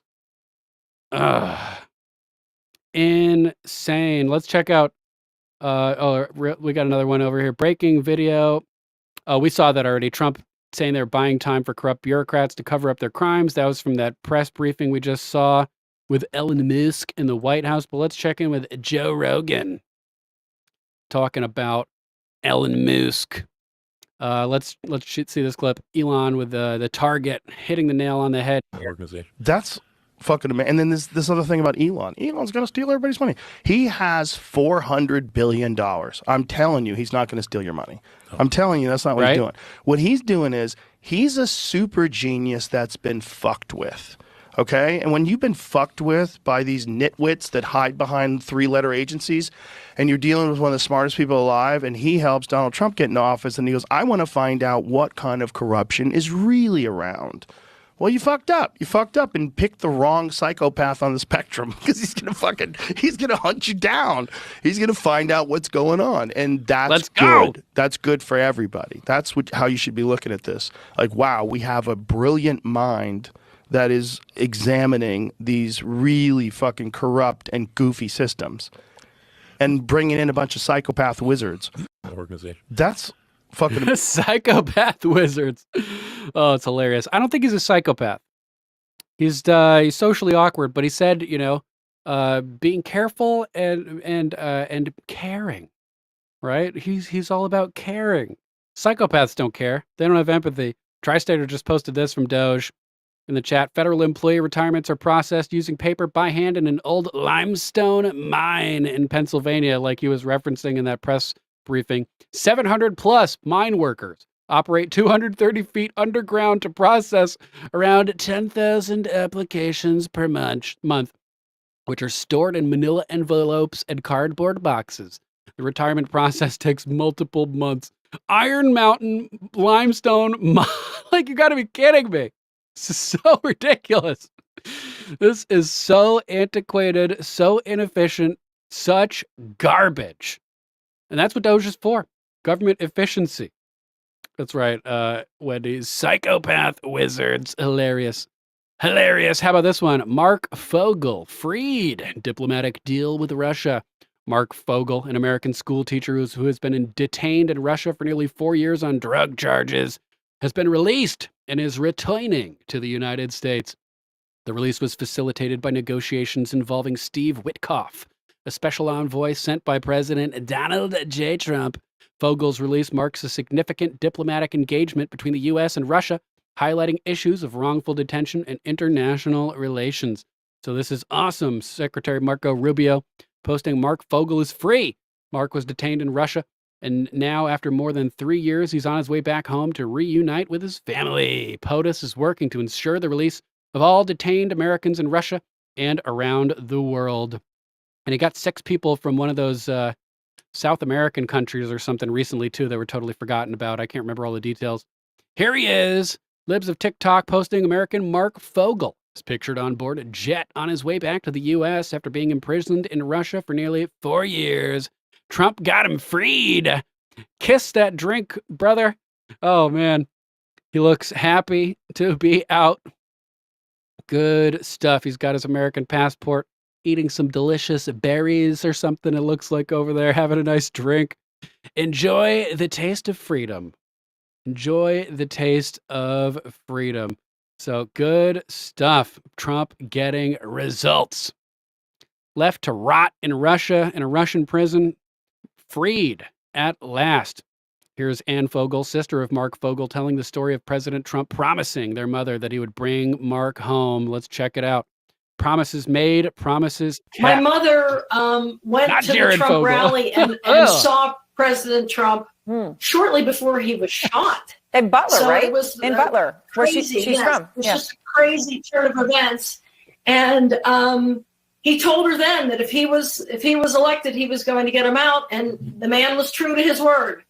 My mother. So good. Promises made, promises kept. You just love to see it. Here's the for immediate release from the White House today. President Donald J. Trump and his special envoy Steve Witkoff are able to announce that Mr. Witkoff is leaving Russian airspace with Mark Fogel, an American who was detained by Russia. President Trump, Steve Witkoff, and the president's advisors negotiated an exchange that serves as a show of good faith from the Russians and a sign we are moving in the right direction to end the brutal and terrible war in Ukraine. Since President Trump's swearing in, he has successfully secured the release of Americans detained around the world. And President Trump will continue until all Americans being held are returned to the United States. By tonight, Mark Fogel will be on American soil and reunited with his family and loved ones, thanks to President Trump's leadership. National Security Advisor Mike Waltz. Boom! Promises made, promises kept. Indeed. Let's see what we got next on the list over here. We have the US and UK refusing Paris AI declaration amid Vance's push for AI leadership. At an AI summit in Paris, U.S. Vice President J.D. Vance delivered a speech emphasizing America's commitment to leading the AI industry with a focus on innovation, job creation, and freedom from ideological bias. He outlined a policy framework that favors deregulation to encourage technological advancement Concurrently, both the US and UK declined to sign an international declaration on, quote, inclusive and sustainable AI, highlighting their preference for national interests over global consensus on AI regulation. Nice.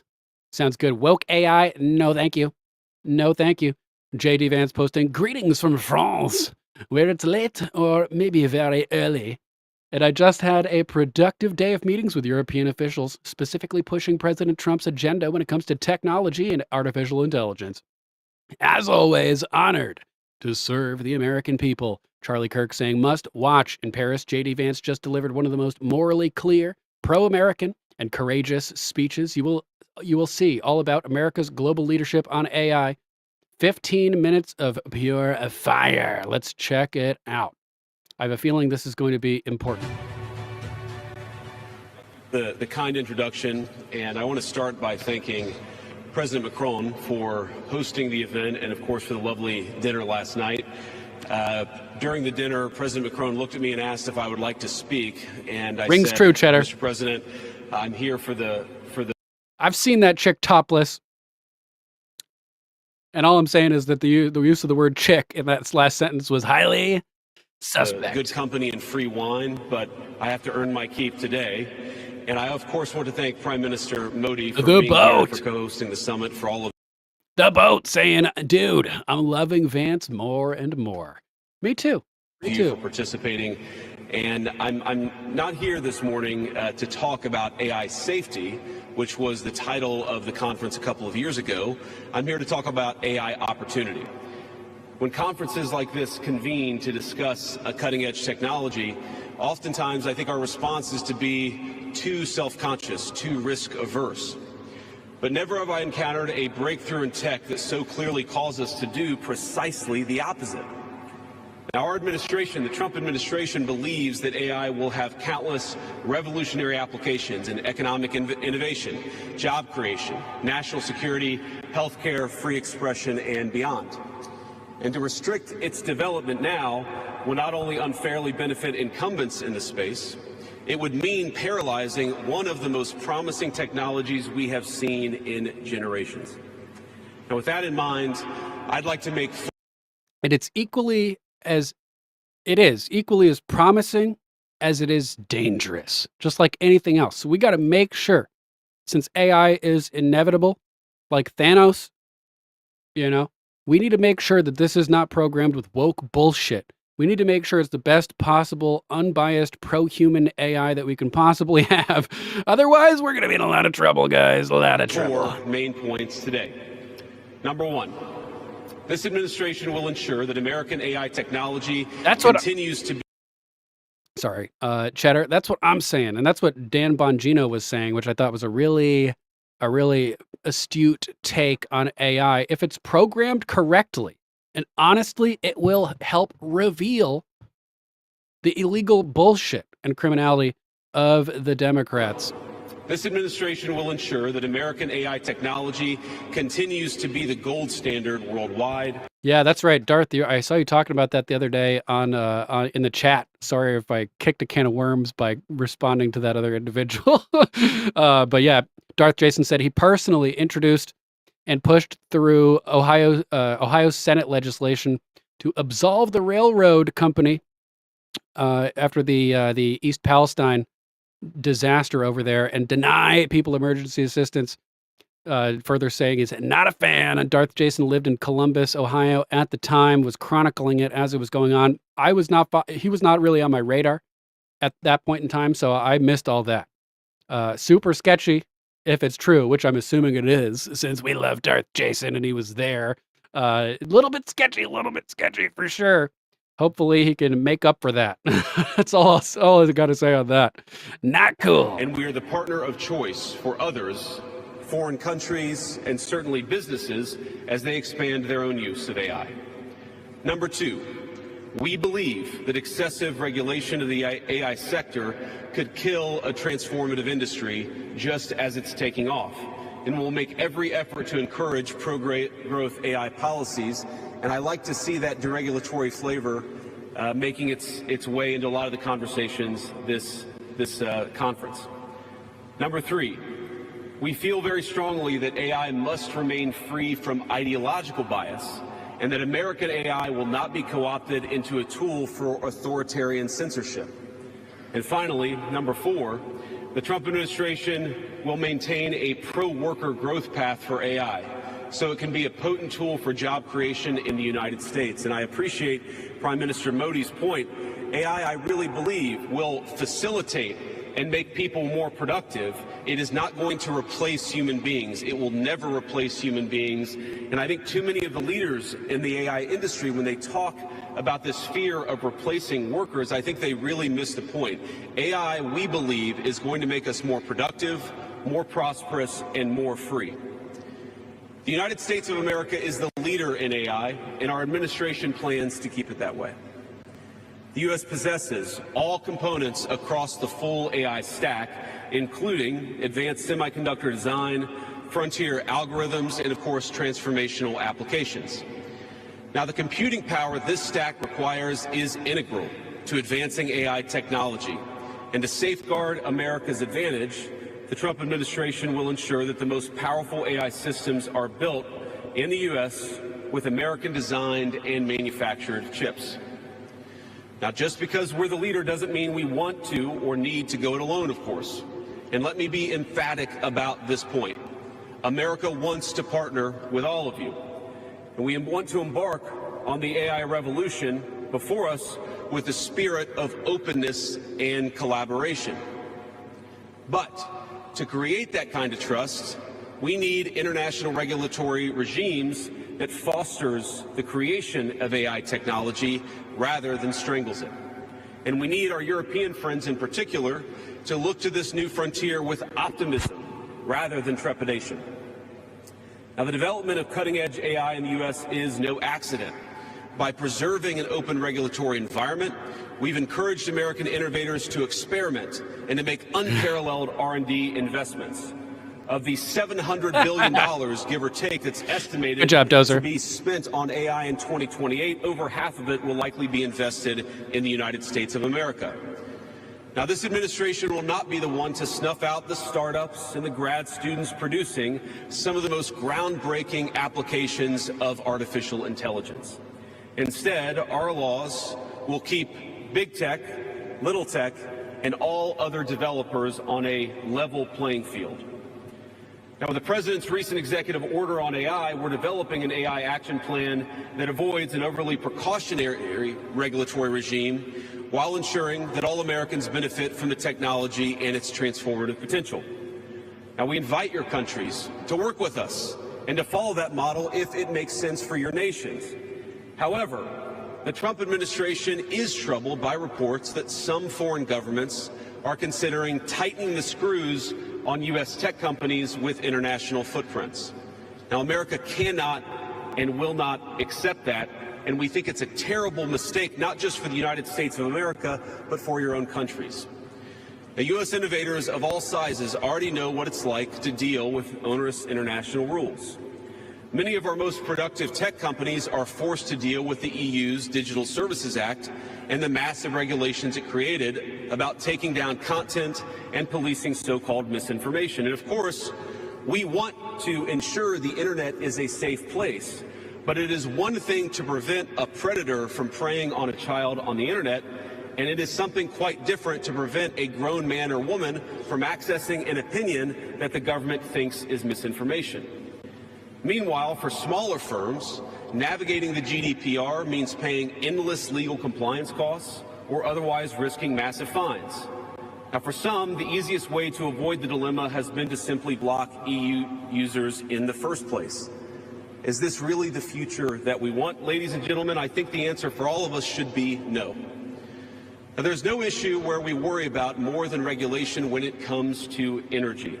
And again, I appreciated the comments of so many at the conference because they recognize that we stand now at the frontier of an AI industry that is hungry for reliable power and high-quality semiconductors. Yet too many of our friends are deindustrializing on the one hand and chasing reliable power out of their nations and off their grids with the other. The AI future is not going to be won by hand-wringing about safety. It will be won by building, from reliable power plants to the manufacturing facilities that can produce the chips of the future. Now, at a personal level, what excites me most about AI is that it is grounded in the real and the physical economy. Follow the success Wendy. of the sector isn't just a matter of smart people sitting in front of a computer screen and coding. It depends on those who work with their hands. Even as robotics will change our factories, it will certainly make our healthcare providers better at treating diseases, but it will also depend on the data produced by those healthcare providers, by those doctors and nurses. I believe it will help us create and store new modes of power in the future, but right now, AI cannot take off unless the world builds the energy infrastructure to support it. Which leads us to a problem, because Trump's new energy guy is all over nuclear power, which is fucking dangerous, dude. Like the entire northern hemisphere is multiple times more radioactive than it used to be before the 1940s. Put it that way. We can't afford nuclear. It's too dangerous, in my opinion. Alex Jones had a really good rant about that he posted yesterday as well. Now, it's my view that coal is king, according to Alex Jones. And he also mentions the suppressed technologies. We get 0-point technology. Nuclear reactors never need another one. We can dismantle them all and jettison the toxic waste up into space with SpaceX or something. Tech innovation over the last 20 years has often conjured images of smart people staring at computer screens, engineering in the world of bits. But the AI economy will primarily depend on and transform the world of atoms. Now, at this moment, we face the extraordinary prospect of a new industrial revolution, one on par with the invention of the steam engine or Bessemer steel. But it will never come to pass if overregulation deters innovators from taking the risks necessary to advance the ball. Nor will it occur if we allow AI to become dominated by massive players looking to use the tech to censor or control users' thoughts. And I'd ask, if you step back a moment and ask yourself, who is most aggressively demanding that we, meaning political leaders gathered here today, do the most aggressive regulation? It is very often the people who already have an incumbent advantage in the market. And when a massive incumbent comes to us asking us for safety regulations, we ought to ask whether that safety regulation is for the benefit of our people. The people, or for the industry heads who want to be protected from competition, or whether it's for the benefit of the incumbent. Now, over the last few years, we've watched as governments, businesses, and nonprofit organizations have advanced unpopular and, I believe, downright ahistorical social agendas through AI. In the U.S., we had AI image generators trying to tell us that George Washington was black, or that America's doughboys in World War I were in fact women. Now, we laugh at this now, and of course it was ridiculous, but we have to remember the lessons from that ridiculous moment.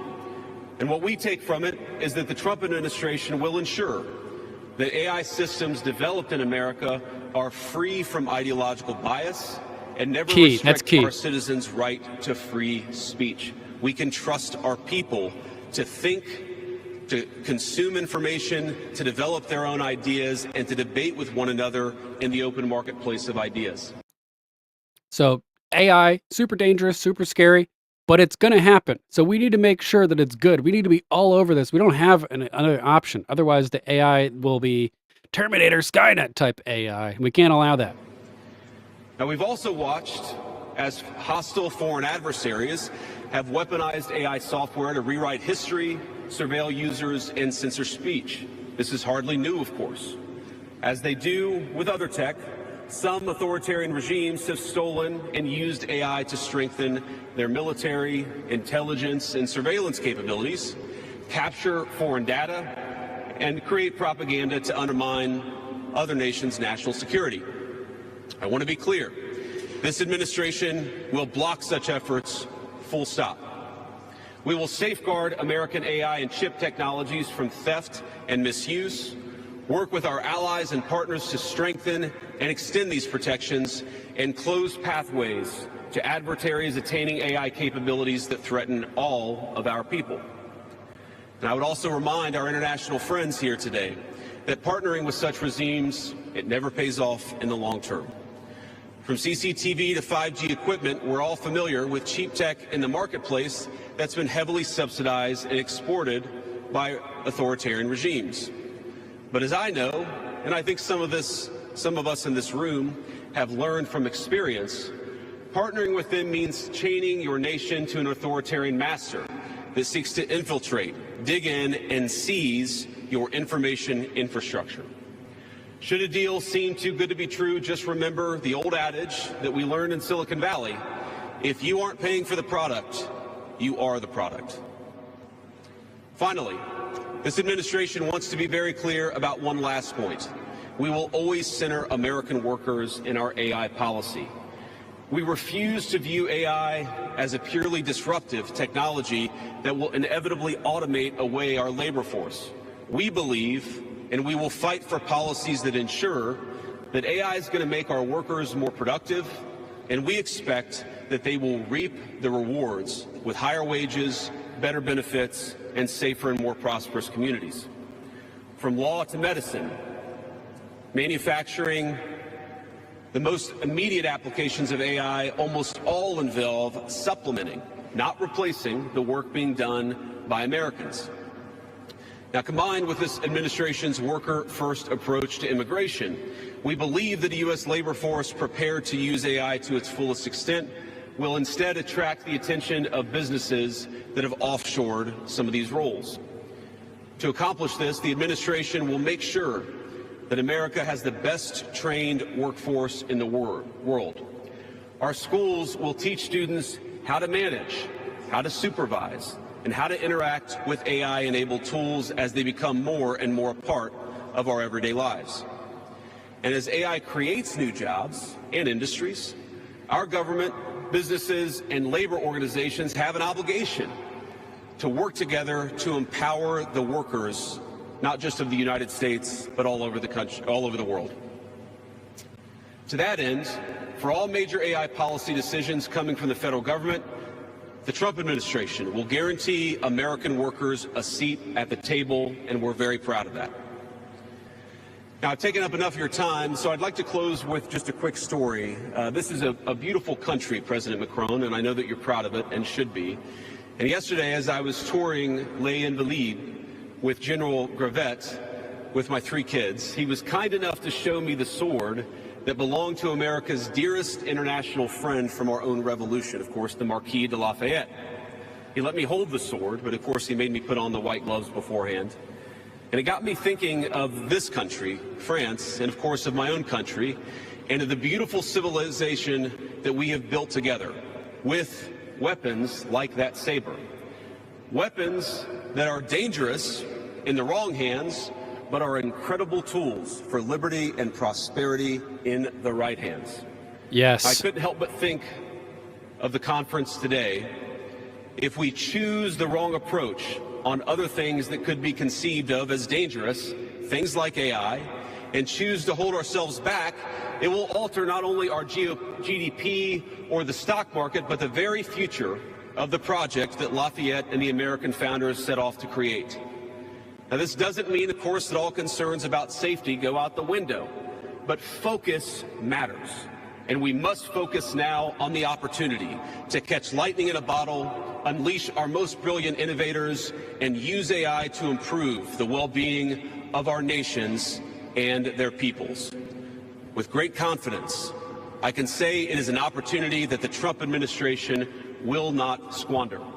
And we hope everyone convened here today feels exactly the same. Thank you, and God bless you all. Thank you.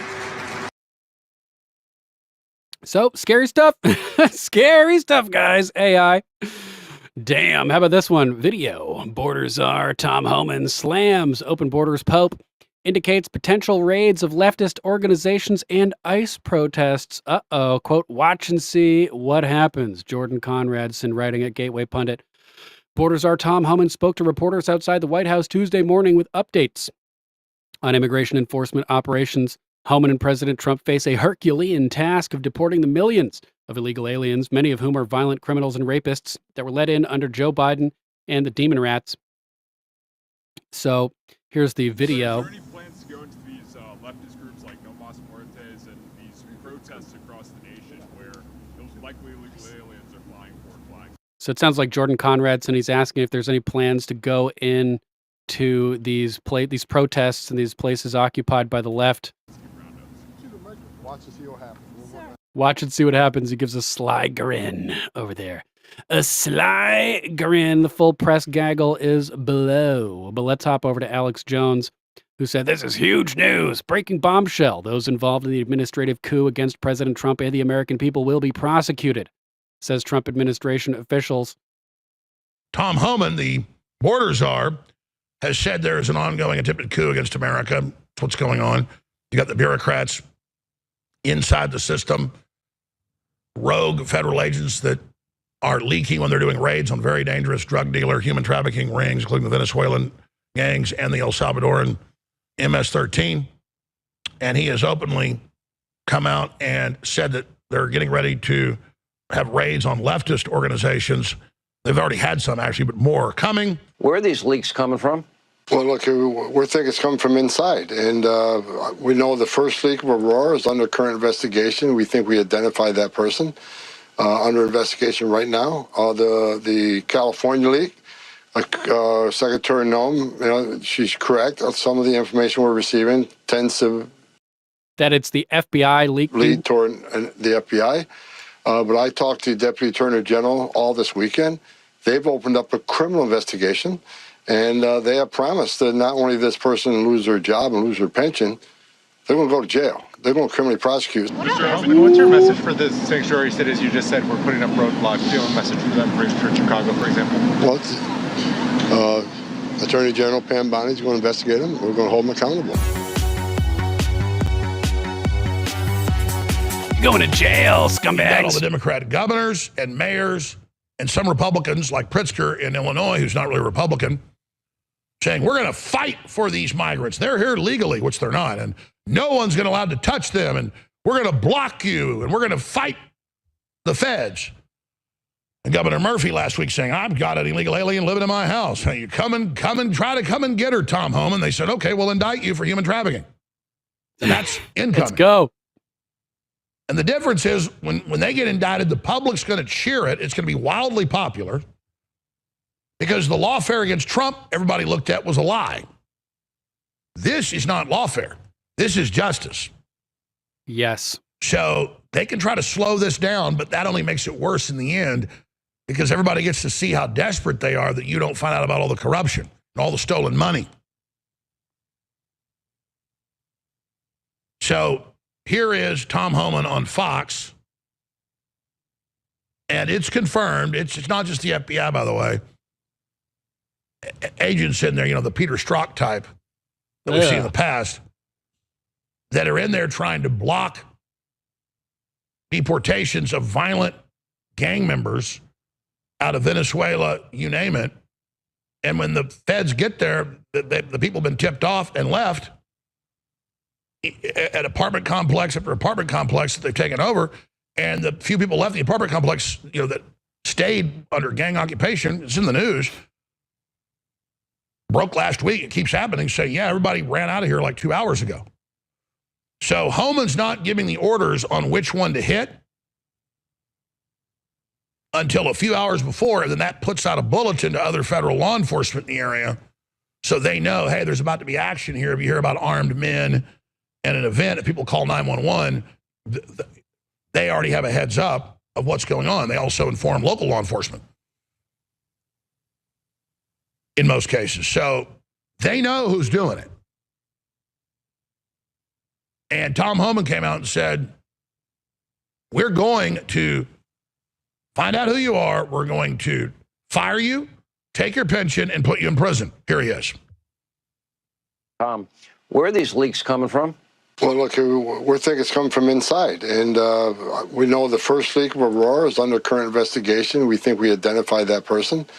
under investigation right now. The California leak, Secretary Noem, she's correct. Some of the information we're receiving tends to lead toward the FBI. But I talked to the Deputy Attorney General all this weekend. They've opened up a criminal investigation, and they have promised that not only this person lose their job and lose their pension, they're going to go to jail. Going to jail. Monty, have a good night, bro. Good night to you and, of course, to Chesty Polar, wherever he might be. Boom! Thanks for tuning in. As always, we'll catch you on the flip side, brother. And real quick, shout out to our new followers. Katkus Prowisk, John 55B, Stan Strong, Wolf Hunter 47, Nonale, Jay Westwood, Styles Pro 74, Dottie Boop, Mimosa South, and Sal Misra. Thank you guys for following us on Rumble. Appreciate you. They're going to criminally prosecute. So we're all over it. We got the DHS IG investigating the first one. Have a pretty good idea what happened. Can't share a lot because it's under investigation, but the IG's opened up a criminal investigation on the second one. We're sending a strong message. It's just not, giving the bad guys a heads up so they can escape apprehension. Right? We're arresting, giving, the Venezuela gang a heads up so we can't arrest them. You're putting officers' lives at risk. It's only a matter of time if we walk into a place where there's going to be a bad guy who doesn't care. He's going to be sitting and wait for the officers to show up and ambush them. This is not a game. So DHS and DOJ are connected at hip to hold these people responsible in a criminal fashion. Remember Pelosi? 5 years ago, Trump was deporting MS-13. And she said, no, they're all God's children. Remember they that? work for them. They launder the money. They get a piece of it. You go to these blue cities. They let the gangs deal the drugs. The police have told me that in L.A. It's been confirmed for decades. The Democrats get a big slice of the pie. They're involved in the human trafficking.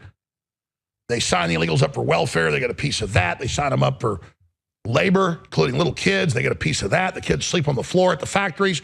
That was in the New York Times 2 years ago. I mean, we knew about it forever, but even mainstream media has to admit this. So the Democrats have already committed a lot of crimes, but it's one thing to set up USAID and other things and steal a big piece of it. That's bad. And they're going to go to jail for that. Thanks, Sam. Problem is there's 1.1 million of these NGOs they're connected to. They got a lot of people on the payroll. But we'll get the kingpins, and the whole thing will fall apart. But you protect the actual hardened, super violent drug gangs. Man, you're talking accessory to murder, capital murder when they kill federal agents. Or when you protect them and they get away and they kill a cop the next day at a traffic stop. I mean, you're going to get indicted for accessory to murder. Hope so.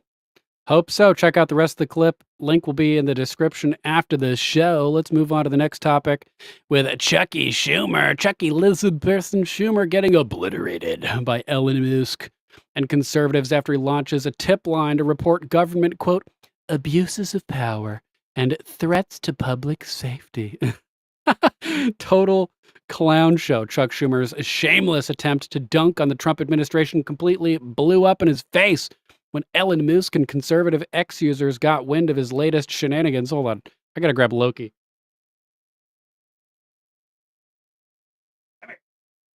Come here, you little tweet. Flying, I felt a burst of wind down by my feet. She flew down there to the floor. The Senate Democratic leader on Monday announced he had launched a tip line for woke government employees to rat out Trump officials with baseless accusations of corruption. Clearly, he felt a new strategy was necessary, considering leftists yelling death threats was not moving the needle. Here he is posting about this. I think we covered that already. Today, I'm calling on our brave public servants. I'm launching a new portal for anyone who wants to expose corruption, abuses of power, and threats to public safety with the legal protections of being a whistleblower. Fuck you, Chuck Schumer. And Elon Musk was not happy about that. Look at what Ellen posts. Look into this Schumer guy. He's definitely done crime. You think he's just saying that? He has seen the inside of USAID, etc. If Elon Musk is saying that, he knows for sure about that. Here's Owen Schroyer commenting on this. Ladies and gentlemen, the biggest money laundering operation, the greatest financial crimes in the history of the world are about to be exposed. This is key. He breaks it down so and well here. All the people panicking are the criminals that benefited from these crimes. Now, they might not be the actual operators of the crimes. They might not be the actual brain children of the crimes themselves. Got that backward. And the brainchild is the creation of the mastermind, but we know what you're They saying. might not have actually planned and executed this gigantic financial theft of the American people, but they benefited and they knew it was going on and they willingly took place in it. So I'm just going to tell you right now, what's been discovered at USAID is barely the tip of the iceberg. What's been discovered at USAID is like the free fortune cookie you get when you eat at a Chinese restaurant. The fraud discovered at the USAID is like getting a mint after dinner. That's just the handouts. That's just the freebies.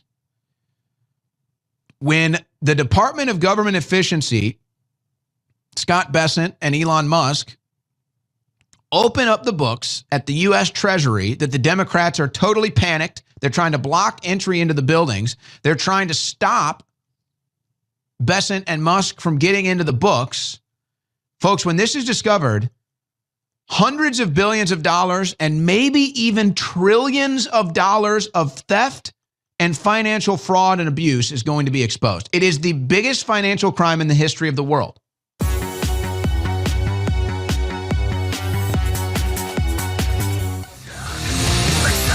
Elon Musk just posted this onto X. He says, look into this Schumer guy, obviously Chuck Schumer. Look into Chuck Schumer. He's definitely done crime.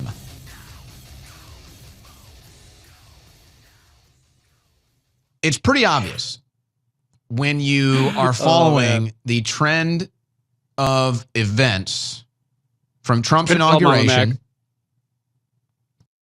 Arrest first, ask questions later. Taste of your own medicine, scumbags. Good call, Mama Mac. To the Department of Government Efficiency movements and Elon Musk's exposures, what is going on here? This is obvious. The signs are all around you. Why are the Democrats starting protests, and why are the Democrats staging these fake press conferences in Washington, D.C. almost every day, complaining about Elon Musk, complaining about the Department of Government Efficiency? Why are they trying to stop the Treasury Secretary from accessing the Treasury? Why are they trying to stop the Department of Government Efficiency from getting into the books? Because they's guilty. And finding out where trillions of dollars are spent annually. Why would there be entitlement programs up to $100 billion worth? Why would there be these entitlement programs for people that don't exist? It's pure evil! It's pretty obvious, isn't it? 100% evil. Ladies and gentlemen, the biggest money laundering operation, the greatest financial crimes in the history of the world are about to be exposed. And all the people panicking are the criminals that benefited from these crimes. Now, Midwest Frogman, thanks for following on Rumble moments ago. Boom! Thanks for being here. Appreciate it. They might not be the actual operators of the crimes. They might not be the actual brain children of the crimes themselves. They might not have actually planned and executed this gigantic financial theft of the American people, but they benefited and they knew it was going on and they willingly took place in it. So I'm just going to tell you right now. Trop. What's up, Trop? What's been discovered at USAID is barely the tip of the iceberg. What's been discovered at USAID is like the free fortune cookie you get when you eat at a Chinese restaurant. The fraud discovered at the USAID is like getting a mint after dinner. That's just the handouts. That's just the freebies. When the Department of Government Efficiency, Scott Bessent and Elon Musk, open up the books at the U.S. Treasury that the Democrats are totally panicked. They're trying to block entry into the buildings. They're trying to stop Bessent and Musk from getting into the books. Folks, when this is discovered, hundreds of billions of dollars and maybe even trillions of dollars of theft and financial fraud and abuse is going to be exposed. It is the biggest financial crime in the history of the world. It's simple logic. Why would the Democrats not want people to see it? Why would the Democrats be panicking over somebody just looking at the books? Why would the Democrats be absolutely throwing fits that this financial fraud, abuse, and corruption and theft is going to be cut off? Why? The answer is obvious, folks. They are the criminals running it. They are the ones benefiting from the financial crimes. And they're doing everything they can institutionally to try to stop the access and the exposure. And they're doing everything they can in the political culture to try to stage these protests, stage even riots or worse, to try to stop people from figuring out what's going on. Now, the beauty of it is Trump and Musk are moving at such light speed that the Democrats can't keep up. And now that they've had their USAID funding cut off, they're kind of scrambling around. They don't have the unlimited cash to make all of this stuff work, and they haven't had the proper time to plan to stop them from getting access. So everything is total panic move right now. And in this process, the American people are going to see, you're going to watch in the upcoming weeks and months, Democrats are going to go into absolute fits of rage, panic, and fear as all their financial crimes, all the money they've stolen to either enrich themselves or empower their political movements and agendas, it's all going to be exposed. And they're going to do everything they can to try to stop it. And get your cups ready, because the liberal tears will be flowing bountifully from a font of screaming and reading. The American is just going to say, hey, wait a second. We do want to see what's in these books. We do want to see why we have such a deficit. We do want to see why we have all this debt. We do want to see where trillions of dollars annually are being given to by the U.S. Treasury. We are interested in USAID fraud and abuse. We are interested in Department of Defense no-bid contracts. And it's going to become unstoppable. It's going to be unstoppable that people are going to be curious about this. That will be your unstoppable force. And then the Democrats are going to try to be the unmovable object, stopping the American people from getting this transparency. And even if they're successful, they will fail. Because if the Democrats are successful, then people are going to know who the criminals are. Even if they stop the transparency, even if they stop the exposure, everybody will sit here and stare at them and they will say, wow, you are the criminals, aren't you? You have been stealing the money, haven't you? You have been lying to us. You have been the corruption in D.C. that we've all known has been there. It's been you the entire time. And that's why you're panicked. It's not going to be Trump trying to stop it. It's not going to be Elon Musk trying to stop it. It's not going to be the Republicans trying to stop it. They're going to be the ones trying to do it. And it's going to be the Democrats standing there in front of the American people saying, nope, don't look in that closet. There's no dead bodies in there. No, don't go under that floorboard. I'm not hiding anything in there. Don't look at my phone. I haven't been cheating on you. And everybody's going to see, you are hiding something in that closet. aren't you? You are hiding something under those floorboards, aren't you? And you don't want us to see. So even if they stop you from looking in the closet and the floorboard, everybody's going to know who the real criminals are. It's over. It's done. It's checkmate. But I don't think they'll even be successful in stopping it. They might be able to pause it. Hell, they might even try to burn buildings down. They might try to start fires and hack into networks and erase all the data. They might pop shots. You're caught. You're caught. It's You're over. Busted. The more you resist, It's over, the more guilty folks. you are blatantly appearing. Again, when Elon Musk says, look into Chuck Schumer, he's definitely done crime, he already knows. He already knows, folks. It's crazy, Cheddar. It's game over, man. Oh, yeah, they've definitely got patsies lined up. You are going to hear, probably by the end of the year, in full detail, with numbers, with reports, with hearings, with testimony, you are going to learn of the greatest financial crimes, the greatest money laundering operation, and the biggest theft of money in the history of the world. Stealing from the American taxpayer and using the U.S. Treasury as their own personal piggy bank. Good cartoon there. Looks like And Ben it's all Garrison. coming out. No. Kiosks. And all these politicians that are trying to stop it are in on the take.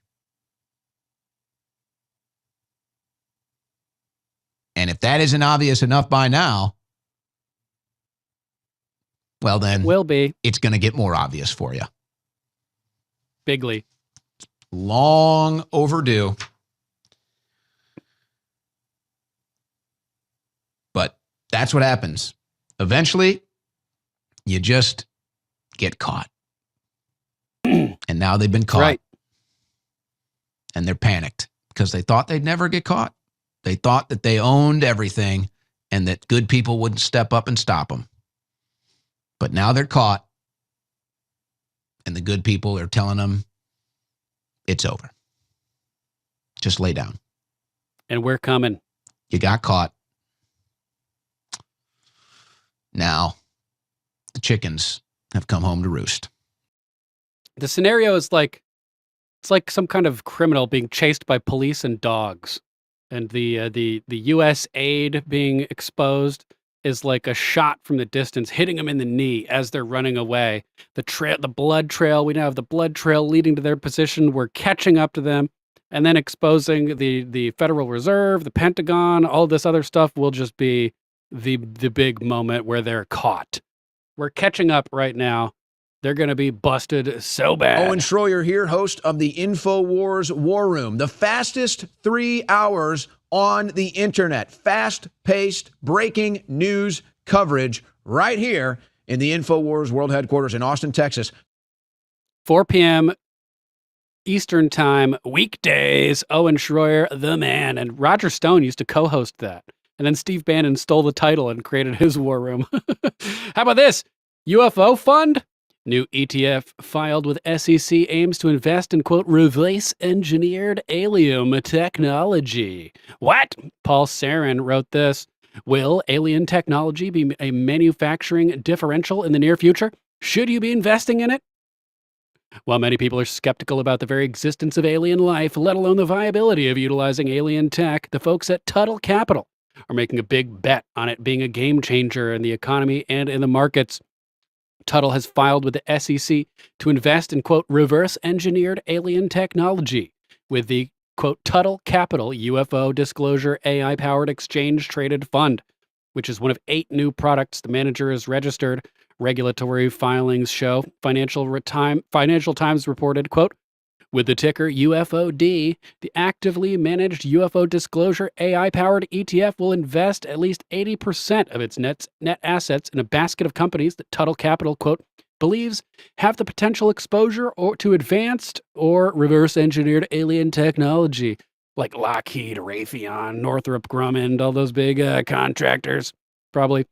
spurred by disclosures about UFOs and alleged advanced technologies. The registration statement reads, and you guys thought I was crazy a year ago when I was talking about zero-point energy and reverse engineered ET crafts and all this stuff. It's all going to come out. It's all going to come out. I've been acclimating you for this since the beginning of the show. The companies will include aerospace groups and defense contractors that may have research and development programs, quote, rumored to work with classified technology, potentially leading to groundbreaking advancements, the filing says.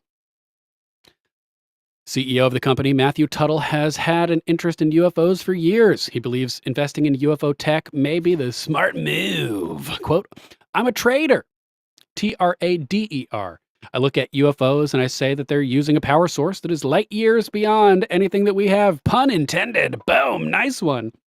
Light years, probably because they traveled from a long distance away. That was a smooth one. Although I think a lot of them are probably inner earthers that have been living on Earth for centuries, but that's a whole other story.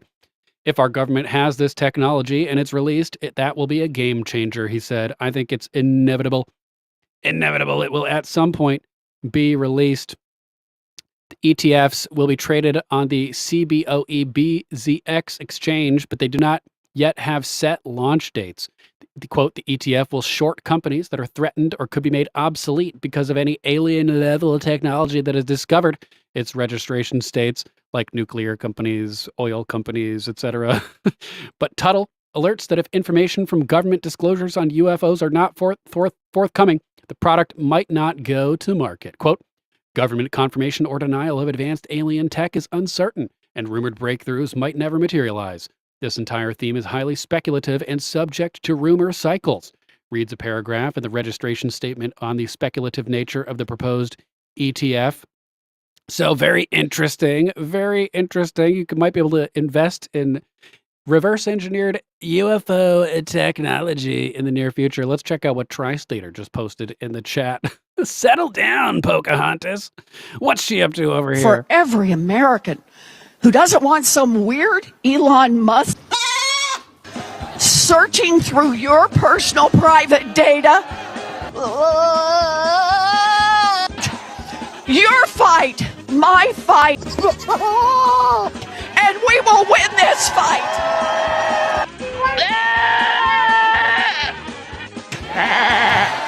We will fight it out in Congress.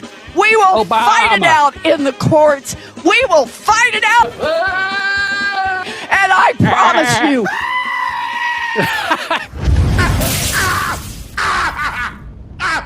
What'd you say? For Obama. That's what they sounded like in 2008 when they were at Obama rallies supporting him. Thanks, Tri-Stater. Good one. Free Castle in the house. What's up, Free Castle? Good to see you, bro. If you guys aren't already subscribed to Free Castle, hop over to Free Castle, rumble.com/user/Free Castle for his daily Take Up Your Cross broadcast. Give him a follow over here, guys.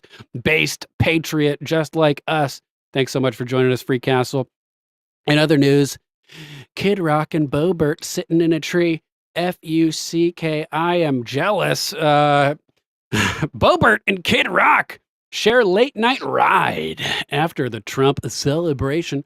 After celebrations for Donald Trump's second term, Rep. Lauren Boebert with her delicious yogurt and musician Kid Rock were observed entering a taxi together in Washington, D.C. around 2:30 a.m. That only ends one way. This event took place following an inaugural ball, stirring interest due to the late hour and the public figures involved. Our precious Boebert, guys. She's being stolen away by a rock star. Oh, bombshell from Josh Dunlap, according to a recent Page 6 report. After the midnight hours following the celebrations for Donald Trump's second term on Inauguration Day, Kid Rock and Lauren Boebert were spotted getting into a cab together in Washington, D.C. around 2:30 a.m. Thoughts? Yeah, jealous. That's my thought. That's all. It sums it up.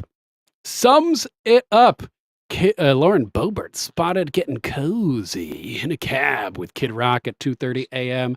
after the Trump party. This video was taken earlier in the evening when, quote, Lauren was totally transfixed by the rock star, yapping away, doing a little dance and clapping like she was front row at his concert. Ooh, according to Page 6 report sources, the pair appeared to be eager to, quote, keep the inaugural balls, no pun intended, swinging into the early hours of the morning.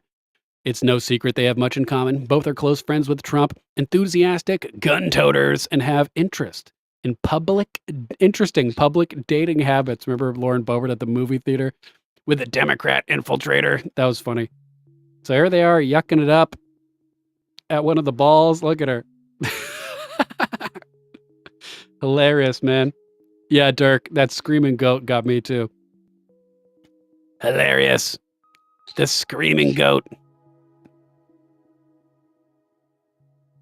A lot of girls like older guys, Tri-Stater. Who knows? It's just one of those phenomenons of nature. Just one of those phenomenons. One of my future wives being taken away right in front of my eyes. It's frustrating. It's frustrating. But good for them. Good for them. Happy to see it. How about this Our top one? story today from thegatewaypundit.com confirmed. Former DNC donor and fundraiser says that Joe Biden's presidency was for sure Obama's third term. Is Obama's third term? Imagine my shock. Well, imagine my shock. I think we all pretty much knew that. Now we have an Talking about admission. this story and so much more here on the Gateway Pundits Week in Review.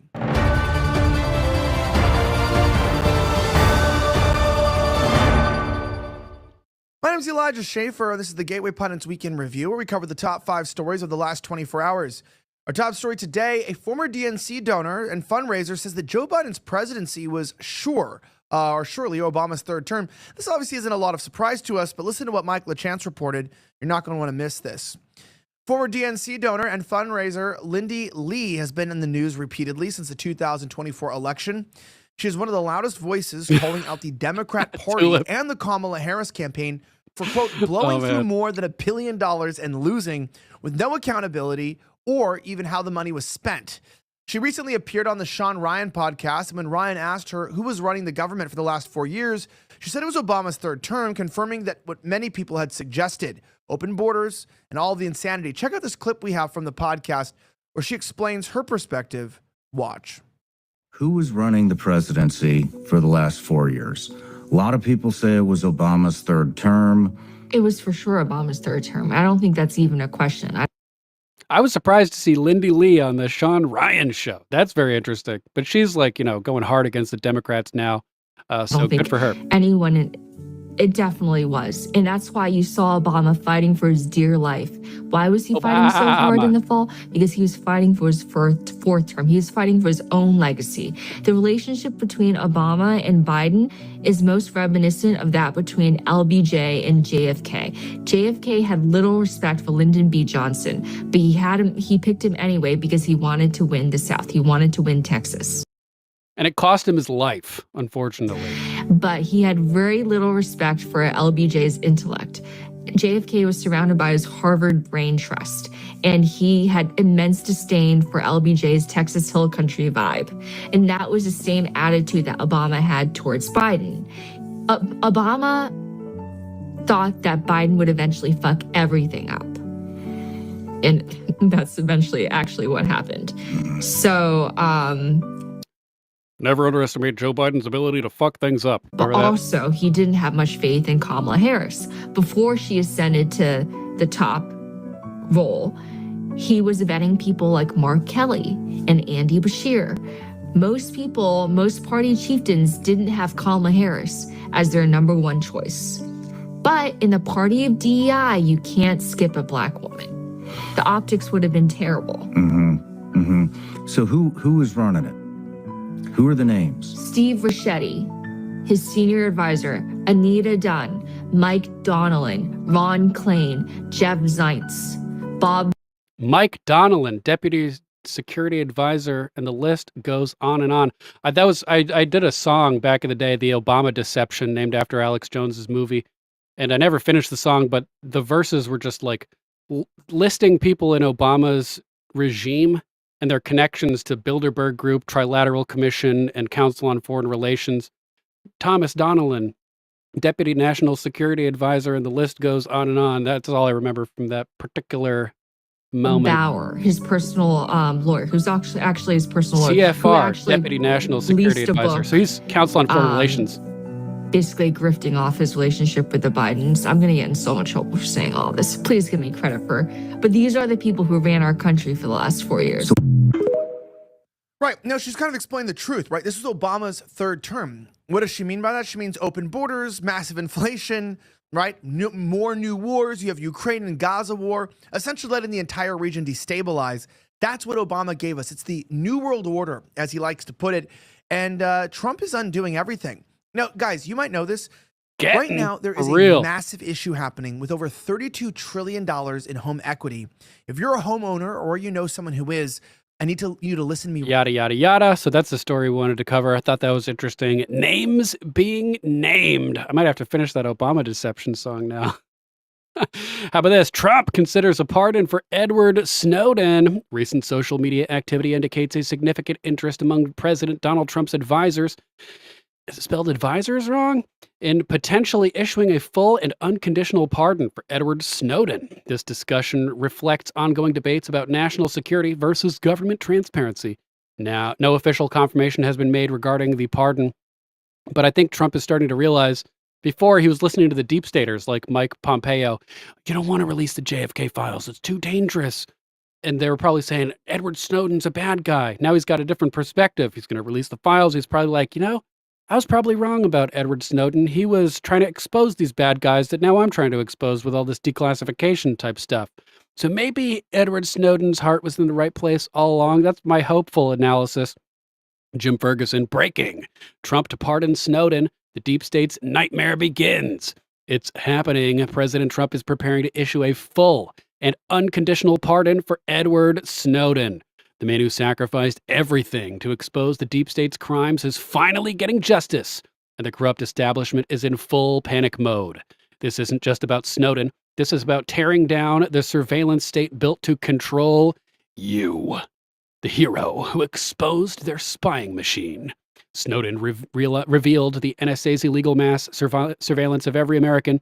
Your phone calls, emails, and private messages monitored, stored, and weaponized against you.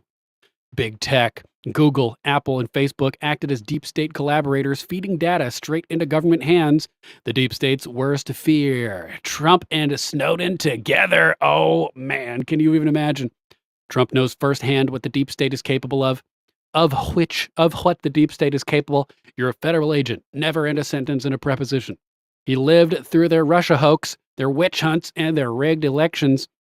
The Snowden pardon isn't just justice, it's a direct declaration of war against the shadow government. The NSA, FBI, CIA, the NSGay, FBI, and CIA, all of them will be forced to face their crimes. What this pardon means: deep state crimes exposed, illegal surveillance programs laid bare, big tech's credibility destroyed. The companies that spied on you will be unmasked. Whistleblowers empowered. Patriots who reveal corruption will be protected, not prosecuted. That is what we need. The surveillance state collapses. No more unchecked government tyranny. The deep state is panicking. They can't stop this. They've already deployed their media puppets to smear Snowden, calling this move, quote, reckless, unquote. They want you distracted. They want you afraid. But it's too late. Trump's legacy. A president who fought for you. By pardoning Snowden, Trump is proving once again that he fights for you, not the corrupt elites. The deep state's control is slipping away, and they know it. The surveillance state will fall. The deep state will be exposed, and America will rise again. And this is coming from Jim Ferguson, UK. Thank you for pumping America, Jim Ferguson. He sees the potential of our country. Whew, man. This is good. Hopefully this happens. Dike gently. Some, quote, MAGA, unquote, people are going to read the fuck out about this. I guarantee it. Yeah, for sure. For sure. But this is what we need, man. See, this is what we need. Never end a sentence with a preposition, Mama Mac. You are a federal agent. You represent the United States government. Never end a sentence with a preposition. Oh. Off in whose camper they were whacking. Beavis and Butthead Do America. One of my favorite movies. Love Beavis and Butthead. Let's see. Entrepreneur demolishes Jamie Raskin during congressional testimony. Let's check out this video. Something similar to what you guys would call here the Freedom Cities in America. And I have been doing business, obviously, both in Africa as in the US. In the US, in the states of California, Texas, and New York. Mr. Raskin, your words earlier really, really worried me, and I will tell you why. When you say we are here, and we should be here to talk about Mr. Elon Musk and all the unconstitutional things that he's doing, and you said we shouldn't be here to talk about regulation or anything like that, first of all, I want to say, then why did you have me here? As an entrepreneur, my time is valuable. I came here because I thought we were going to talk about the regulatory state and why it matters. So you need to make up your mind on that. And I'm deeply offended by what you said there. And furthermore, I would tell you why I came when I was invited to speak on this. Because right now, everybody in this country, these issues of regulation, overregulation, has been made into a matter of partisanship. Are you from the left or are you from the right? I don't care. Because where I come from, the overregulation causes us to be where we are. My continent, Africa, is the poorest region in the world today because it happens to be the most overregulated region in the world. So if you don't see the value of overregulation, if you need and want to wait until this country becomes like most African countries, I don't know. I love this country and I don't want to see it go down there. So, Nailed and it. also, just so you know, what does overregulation mean for regular people? It means death, literally. People are packing themselves into little fishermen's boats, trying to leave nations that are overregulated, therefore no jobs, and then they have to leave and go seek jobs someplace else. By the way, English is only my fourth language, so when I trip on words, please excuse me, you all. Wow. Fourth language, did you say? That was very impressive. And that's right, JJR, definitely not a spy. Shouldn't we at least consider the possibility that Duncan is a spy? No, we shouldn't consider that. What is wrong with you? Let's since we had to talk about pardoning Edward Snowden, maybe Donald J. Trump next will offer to pardon Bradley Manning. You guys remember Bradley Manning, now known as Chelsea Manning, whistleblower from the military, court-martialed in 2013 on violations of the Espionage Act and other offenses after disclosing to WikiLeaks nearly 750,000 classified or unclassified but sensitive military and diplomatic documents. Imprisoned from 2010 to 2017 when her sentence was commuted by Barack Obama, a transformer. Manning said in 2013 that he had a female gender identity since childhood and wanted to be known as Chelsea Manning.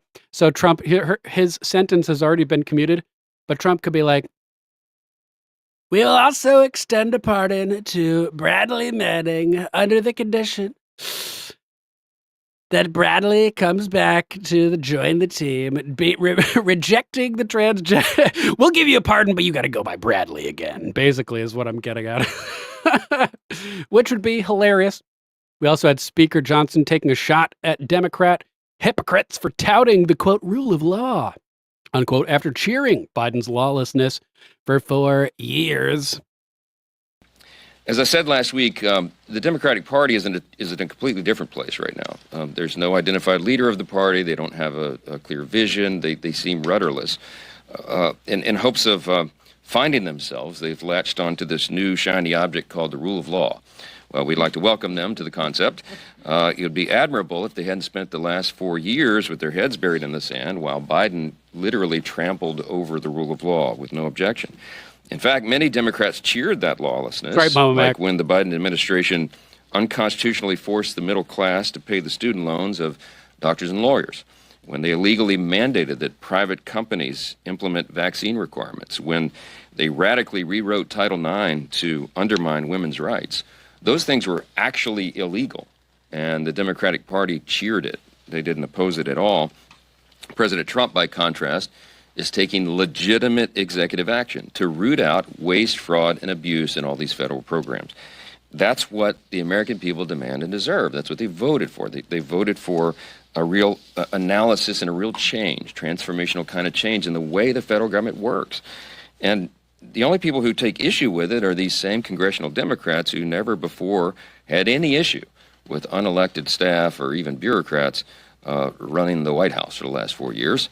That's not what's happening here. The president has empowered his new cabinet secretaries and the DOJ effort and all of these branches, divisions in the executive branch of government to go and find where the abuses have taken place.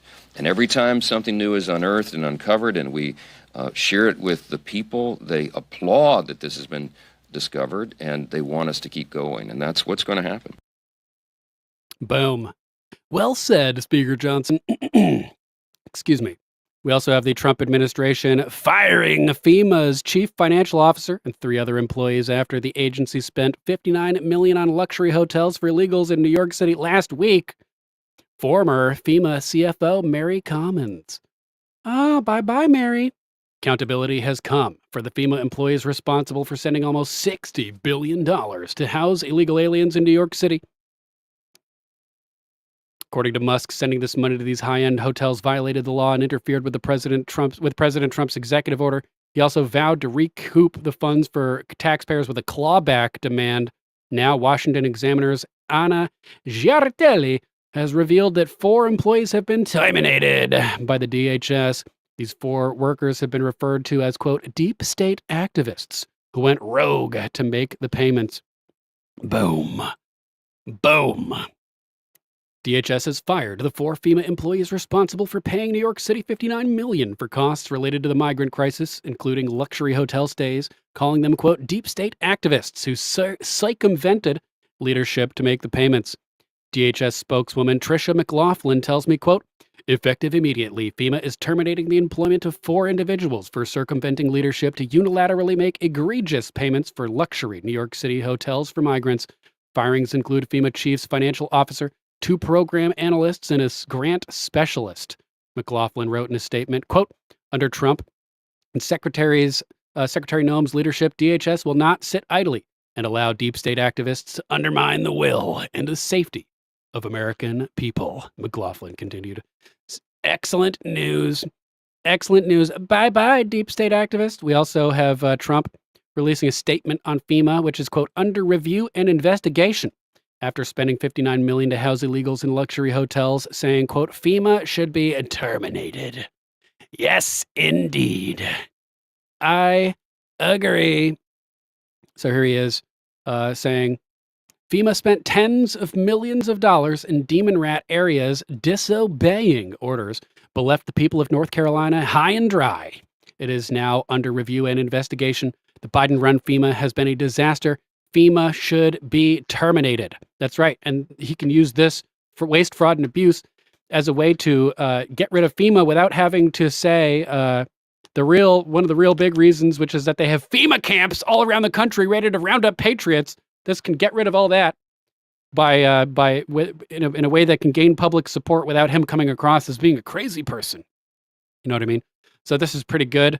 It has been slow and totally ineffective. Individual states should handle storms, etc., as they come. Big savings, far more efficient. Indeed. And I wanted to play this clip that I grabbed from the TV show The Event, which aired on NBC in 2010 for you guys, because if you've been paying attention to Ashton Forbes and the MH370 story, where the plane was surrounded by 3 orbs and then warped out of existence, teleported away. We often talk about predictive programming on television shows to prepare people for upcoming events or to expose things. There's a few different ways, it could be as, who was it saying? I think Courtney Brown from the Farsight Institute said that ETs will implant ideas for stories into Hollywood producers' brains while they're sleeping. So we have good ETs, bad ETs, giving storylines to acclimate the public. We have predictive programming from the deep state, getting people ready for things. And then we have this category which in my opinion is whistleblowers from the government using TV media to expose operations and things that are going on in the deep state. This TV show, The Event, got canceled after the season 1 finale, episode 22, immediately following the antagonists in the story saying there will be a new world order. And this show is crazy. As you'll see in this clip, they effectively predict the MH370 plane disappearance. They expose adrenochrome, child trafficking, deep state UFOs, alien sleeper cells, all kinds of shit that's being discussed now. So I think that this TV show, The Event, from 2010 on NBC, which is free to watch right now on the Roku channel app. If you have a smart TV, download the Roku channel app. You can watch this show for free. 22 hard-hitting, epic episodes that happen to have all of these deep state secrets embedded into them, exposed throughout the program. So let's take a look at this clip from The Event. This will be our final story for the day before we wrap things up. Check this out and look at this MH370 predictive programming at the end of the clip. I love Layla too. But think about what you're doing. She would never want you to do this. Mike! Mike! Oh.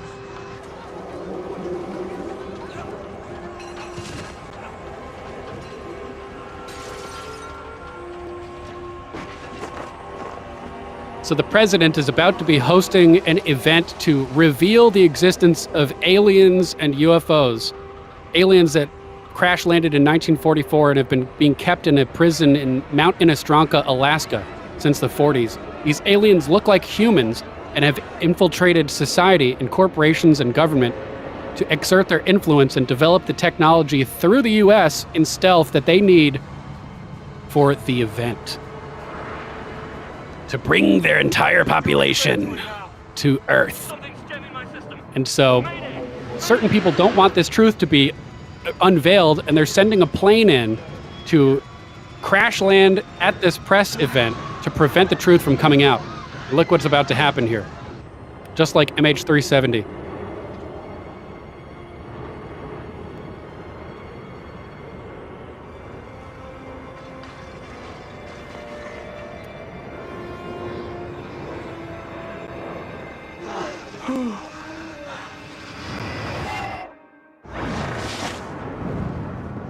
Plane teleported from the middle of the air 4 years before MH370 happened.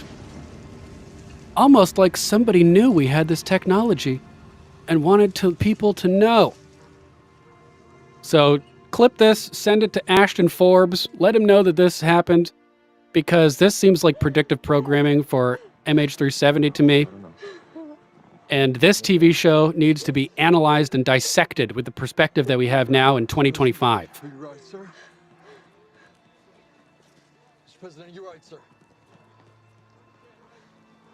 Mr. President, are you okay? They saved us.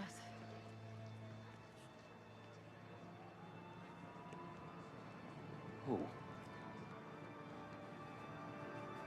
Really good show. Saved us. I haven't told you everything. That's right, Dirk. First episode. This is the pilot episode. The Event. With a backward Z.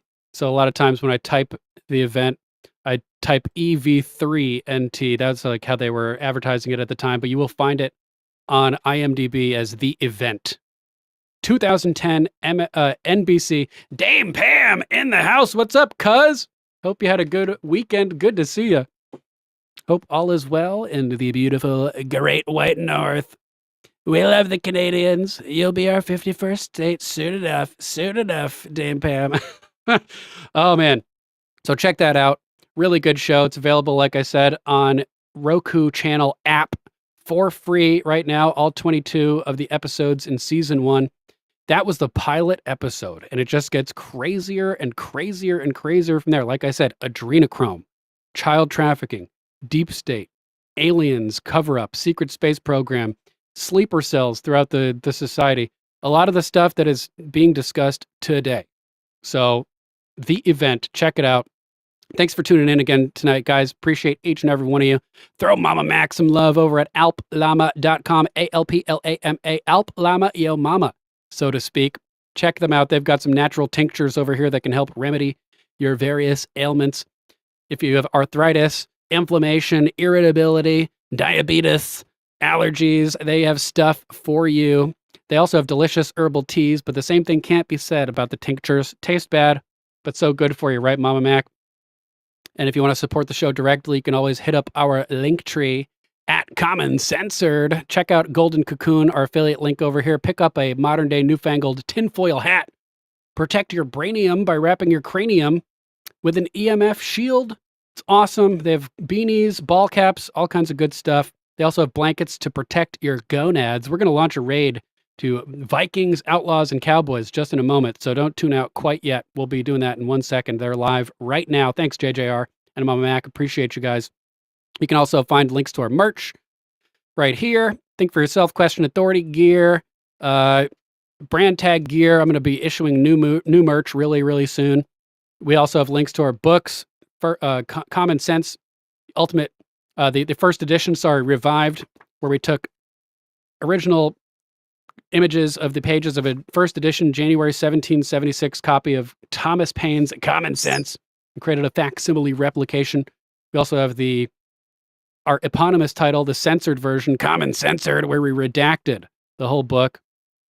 Hilarious, great conversation starter, and it inherently begs the question, is a revolution against tyranny even possible when the free marketplace of ideas and the public commons is stifled and suppressed? You can also support our show in a variety of ways, the most important of which is just to share the broadcast. 1 share equals 1 mission completed for the Common Censored Info Infantry, earning you your first enlisted rank in the branch of your choice. That's right, join or die. You could pick the Info Army. You could pick the Info Navy. You could pick the Info Marines, the Info Space Force, the Info Air Force, Coast Guard, Rebel Mercs, redneck roustabouts, privateers, black ops, etc. So thanks in advance for supporting the show. And if you do want to skip enlisted ranks, you can you can start your career in the Info Infantry at the tier of warrant officer ranks by Rumble Ranting. We do read Rumble Rants throughout the broadcast. Or by tipping via Cash App, as seen on screen over here, or Venmo, Google Pay. Thanks in advance for keeping the show alive, keeping the studio lights burning my retinas, and keeping Loki's belly full of delicious treats. You can also skip enlisted and warrant officer ranks and join at the tier of a commissioned officer by hitting that big, beautiful join button on Rumble to commit to supporting the broadcast. For $5 a month. I'll check, Dirk. I'll let you know. DM me on X or something, and I'll figure it out. I have a big chart. I got to finish compiling it into lists, which will play on a loop leading up to the broadcast beginning of the show to give all the Info Infantry members your credit and to show off your ranks. Thanks, Tak Cho. Appreciate you, my friend. Good to see you. So you can subscribe on Rumble with the join button, or you can subscribe over on Subscribestar or locals at commoncensored.locals.com. Let's go ahead and raid Vikings, Outlaws, and Cowboys. They're live over here right now. Let's see what they're up to. Beams on their head. Sharks with freaking laser beams? Yeah. One of the injuries was listed serious, the other one not so serious, but they were treated and released. But I mean, even the Sharks are going fucking crazy right now, dude. Yeah, you gotta watch out for those Sharks. What news do you have, Kelly? You got any news? Anything that stuck out at you? Anything add to the Rebel report?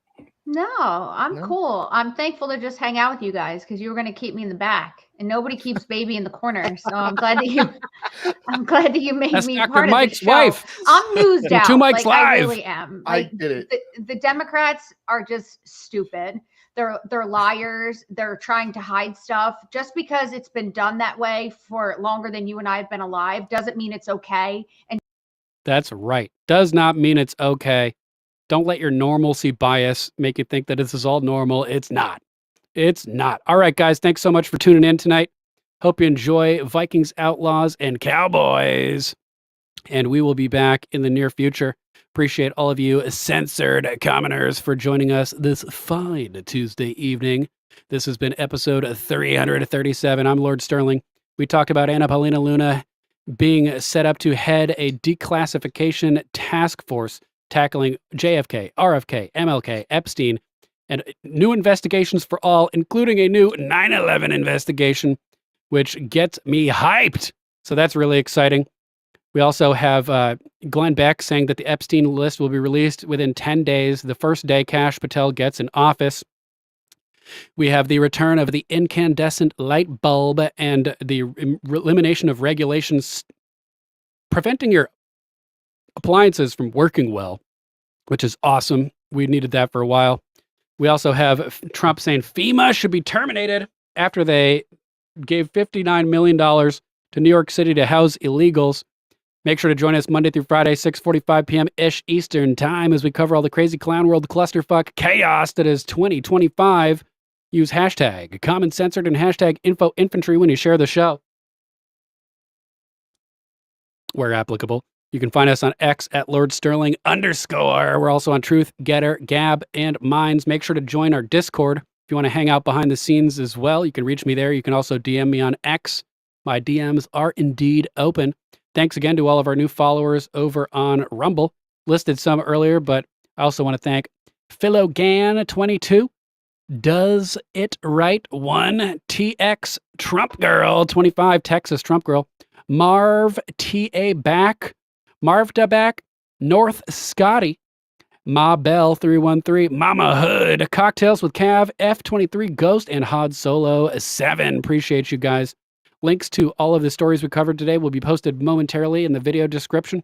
So if you want to grab any links and act as a force multiplier with the show, posting them out across the interwebs and helping to accelerate and exacerbate the Great Awakening, those links will be available momentarily. Thanks again for being here, everybody. We'll be back tomorrow for a Hump Day Wednesday edition of Common Censored. Until then, you know exactly what to do. Think for yourself. Question authority. Think for yourself. Question authority. Think for yourself. Question authority. Think for yourself. And smash that like button, guys. We'll be back tomorrow. Until then, take it sleazy and peace.